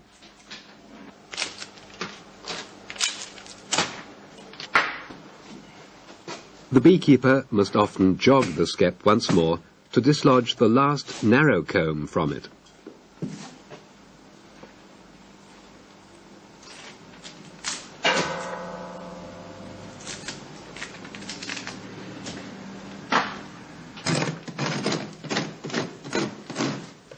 With a special tool, the beekeeper scrapes off the remaining wax from the skep walls.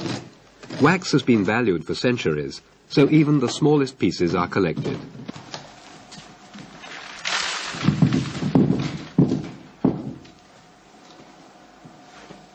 In an average year, the beekeeper harvests about 2 pounds of comb honey from a skep, but in a particularly good year, the yield can be 20 pounds.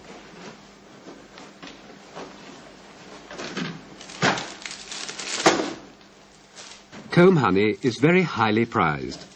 By Christmas, the annual yield will have been sold at 25 marks for a 500-gram pack.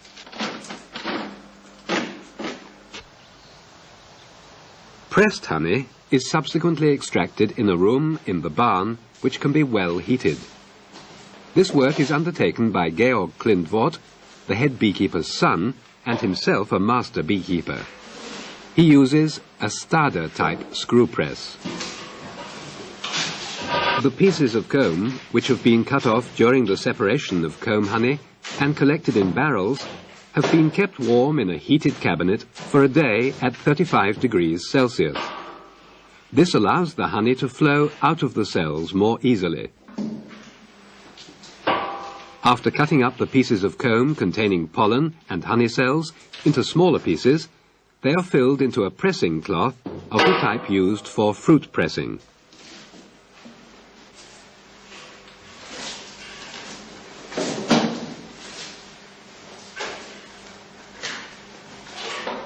To prevent the cloth opening during the pressing, the ends are twisted together and laid with the opening facing downwards in the press.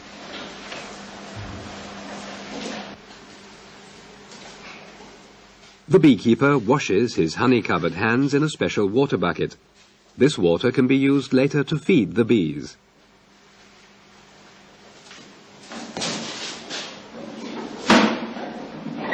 By turning the screw, he forces the block against the pressing cloth.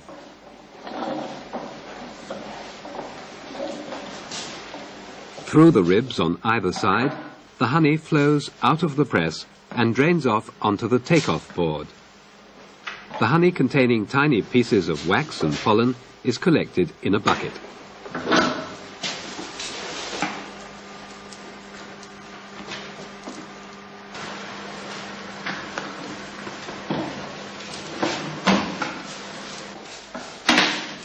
When the honey ceases to flow, the press is opened.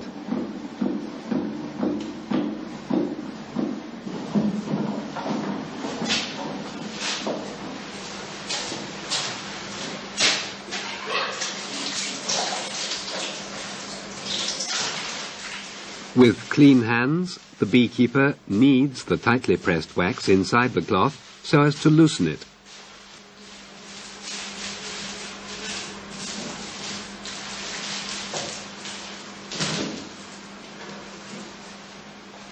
A second pressing extracts the last remaining honey from the wax pieces.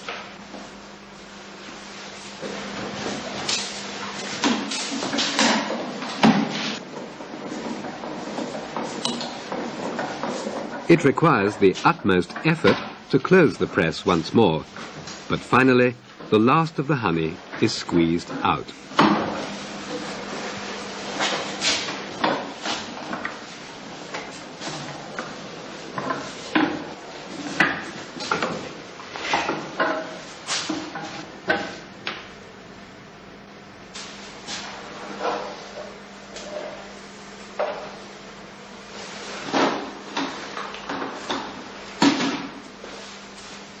The pressed honey is poured into 600-pound barrels in order to clear it.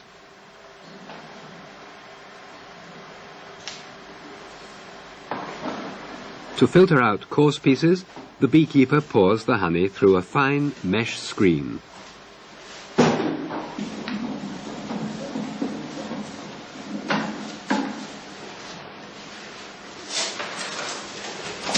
He then makes the press ready for the next run, collecting the lumps of wax which remain in the cloth to use them in subsequent wax processing.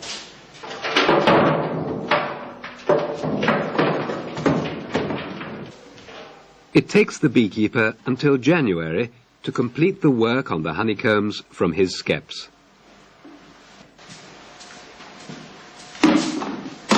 The freshly pressed honey must stand in the barrels for about 2 days. The remaining particles of wax and pollen will then have floated up to the surface, where they are removed.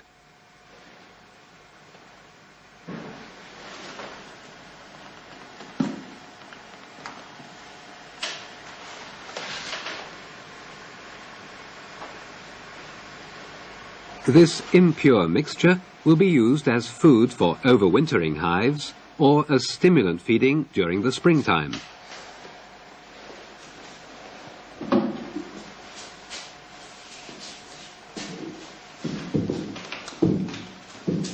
The honey must be thoroughly stirred before the beekeeper can fill it into smaller vessels.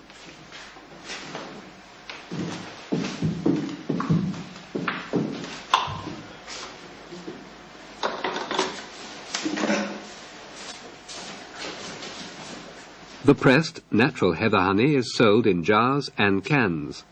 A pound is priced between 10 and 15 marks.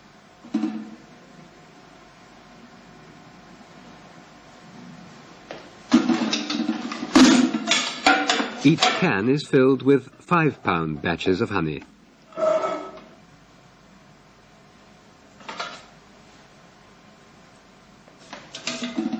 An empty can covers the weights on the scales.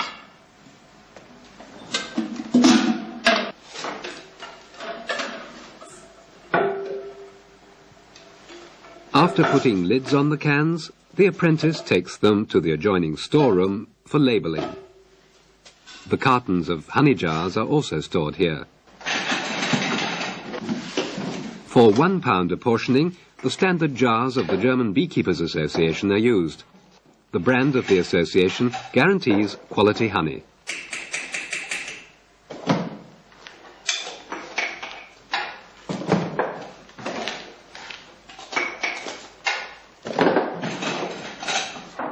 The special cross-shaped labels indicate the name of the producer and the relevant identification number.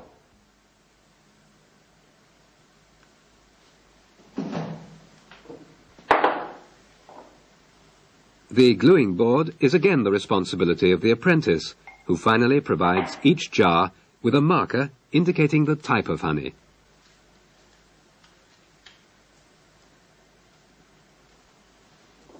The harvested heather honey is sold mainly in northern Germany, but by mail order it can be obtained anywhere in the Federal Republic of Germany too.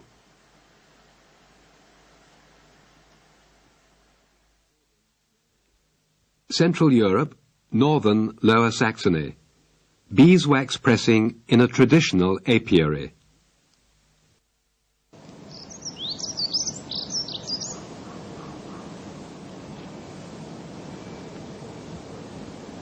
On the cultivated heathland between Bremen and Hamburg, in Langenfelde near Sittensen, stands the farmstead of the head beekeeper Georg Klindworth.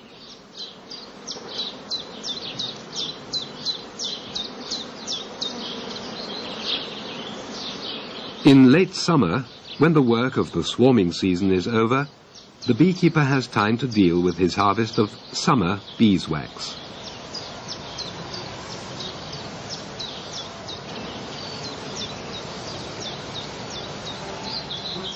This task is done in the main farm building.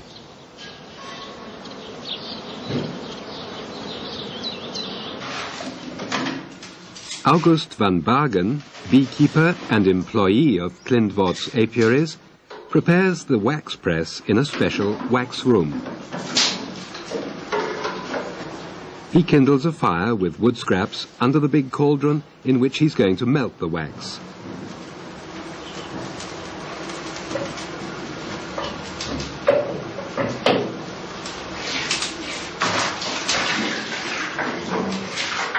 He uses tap water to help in the melting process.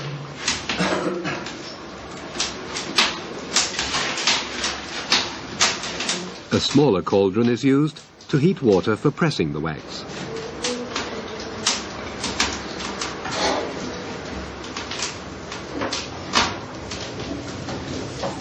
Meanwhile, enough water has been let into the wax cauldron and it is heated to boiling.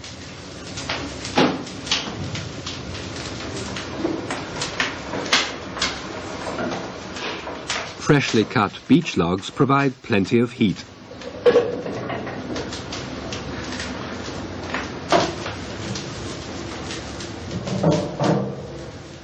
A lot of wax has been saved in big barrels since wax was last pressed the previous winter in December and January. The wax has been compressed and the barrels sealed. While the cauldrons are heating, the containers have been brought up to room temperature.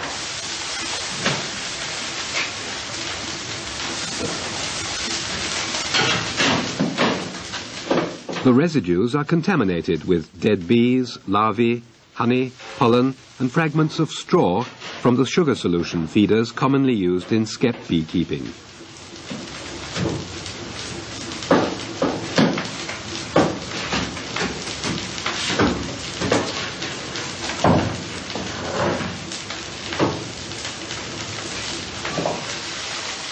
The beekeeper makes sure that the larger pieces are completely melted and that the wax and water are well mixed. Also, compact pieces of light wax from drone comb, which has been previously melted, must be melted again.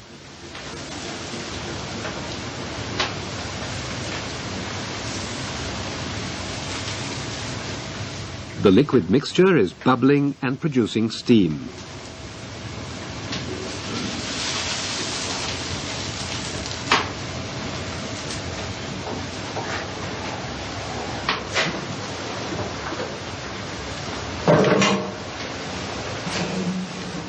In the wooden press, the cloth used nowadays is of the type manufactured for pressing fruit pulp.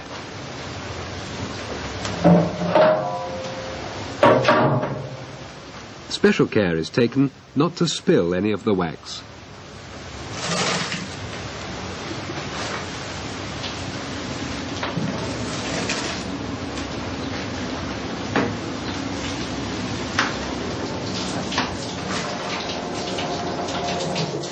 Freed of coarse solid contaminants, the hot wax-water mixture runs into a wooden tub.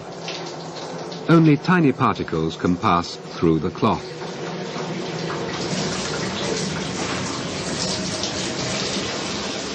When it is sufficiently full, the cloth is twisted up.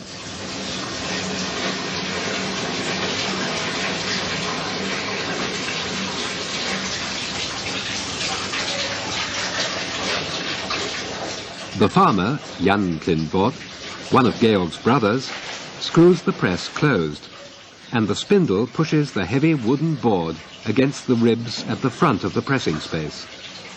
This particular model is known as a starter press. After every pressing, the big cauldron is refilled.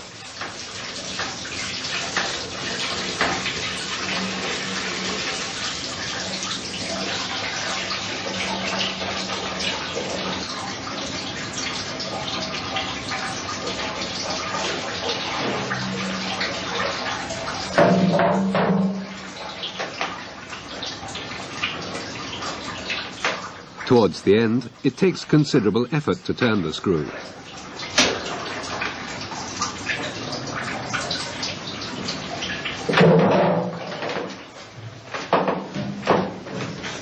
To maximize the yield, the press is opened at this stage to press the wax a second time.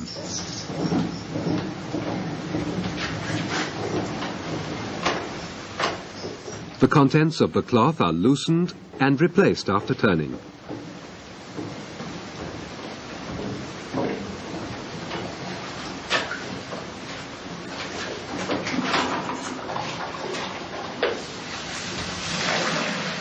With the help of boiling water, the rest of the wax is washed out.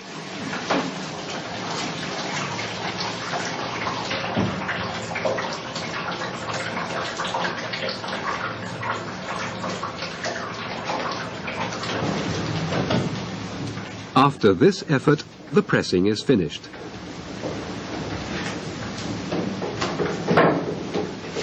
The cloth with the residues is set aside to cool.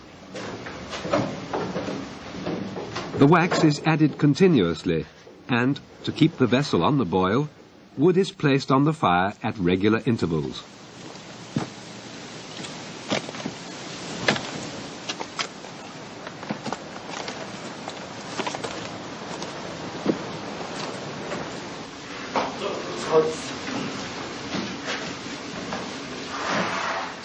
Few words are exchanged as August and Jan work together.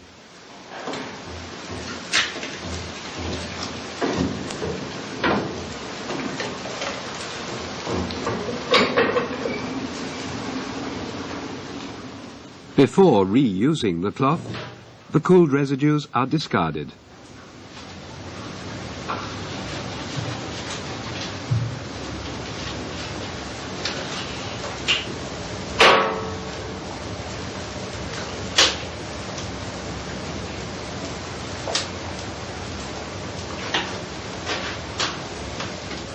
The next pressing begins.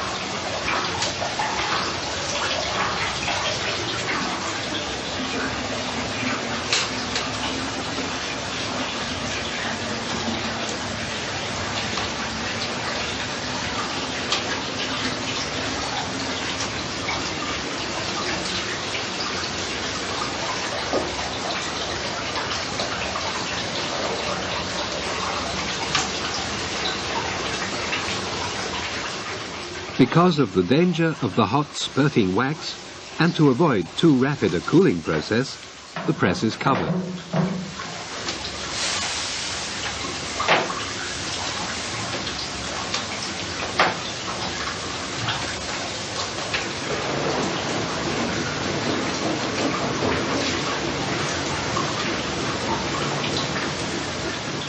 In the tub, the wax and water have separated. The lighter wax floats so that the contaminated water underneath can be run off.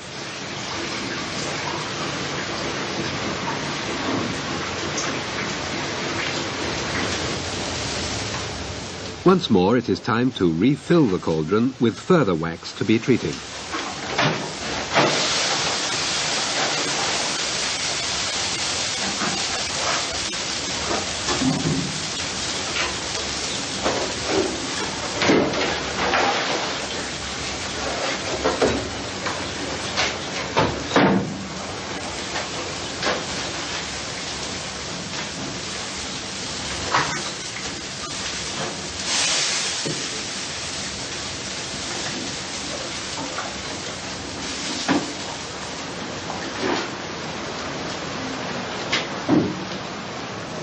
As soon as the collecting and cleaning tub is filled with wax, this can be ladled into molds to form wax blocks.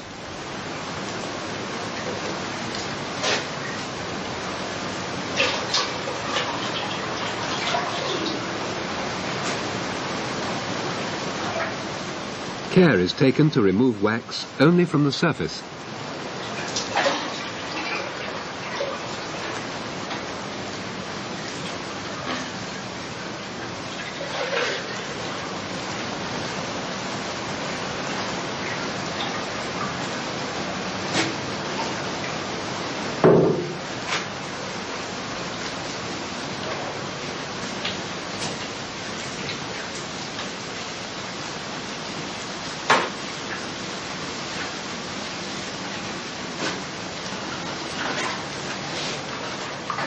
Hot water in the bucket mould prevents the wax from cooling too quickly, which might cause cracks while hardening. The hot water also serves to keep the wax from sticking to the mould and makes it easier for the last of the contaminants to settle.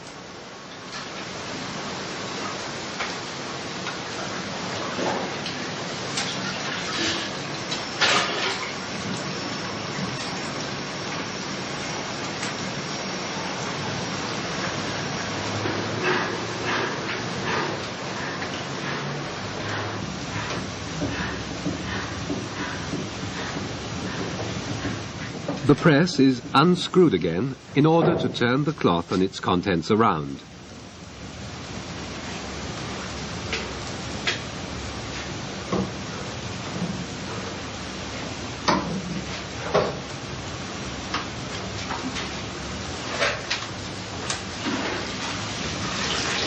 Hot water is added to reheat and rinse the contents.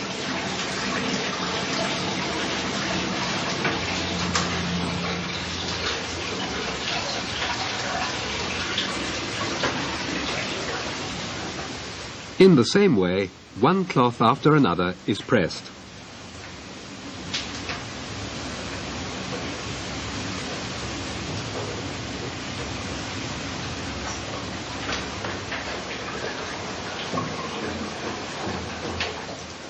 To make room for the newly processed wax, water must continually be let out of the tub.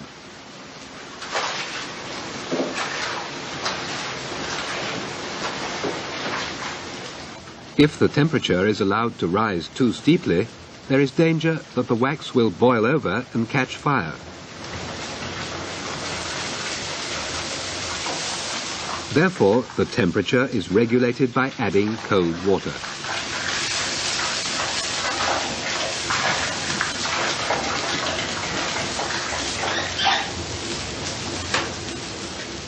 August and Jan must work several days to process all of the wax saved since the previous winter.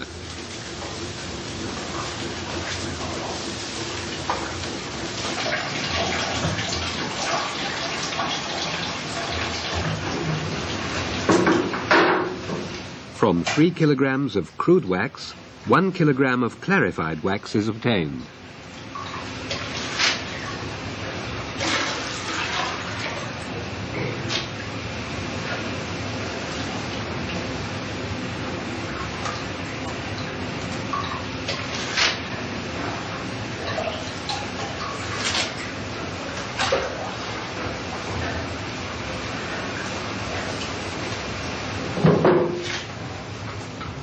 Up to 150 kilograms of clarified wax are made on a single day of pressing.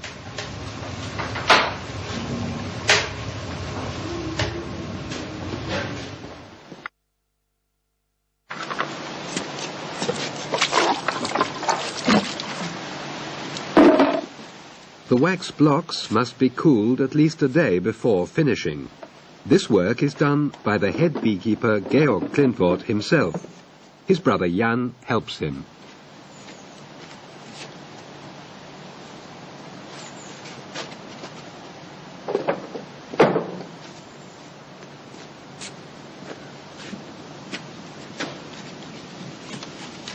The top of the blocks are rounded off so that the edges are not fragmented during transport.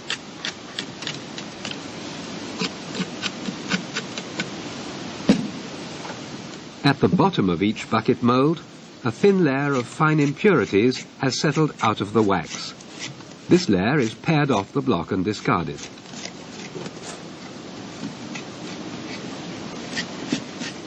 To do this, the beekeeper uses a strong pocket knife.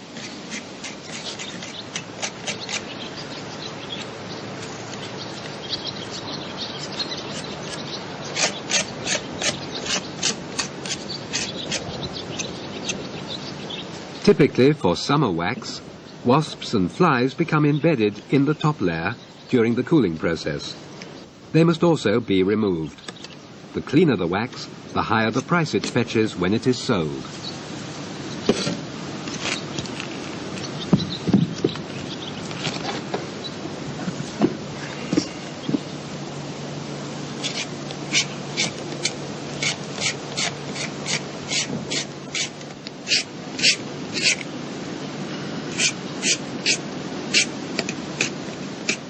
"10 to 15 blocks are the product of 1 day of pressing.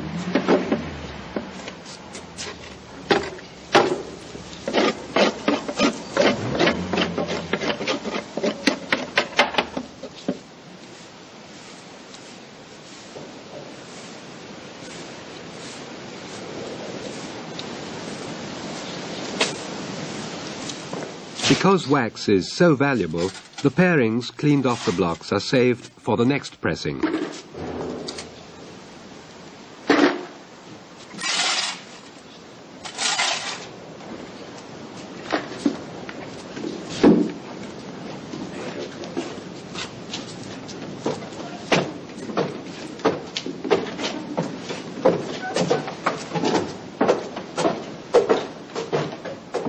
Until they are sold, the wax blocks are stored in the loft.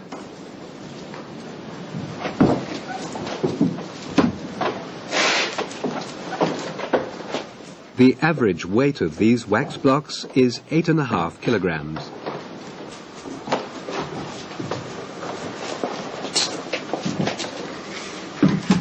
There are 50 to 60 blocks of wax in the loft at beekeeper Klindvod's apiary, 500 kilograms. The product of a good year. At about 12 marks per kilo, each block is worth 100 marks, a useful reserve when special outlays have to be made.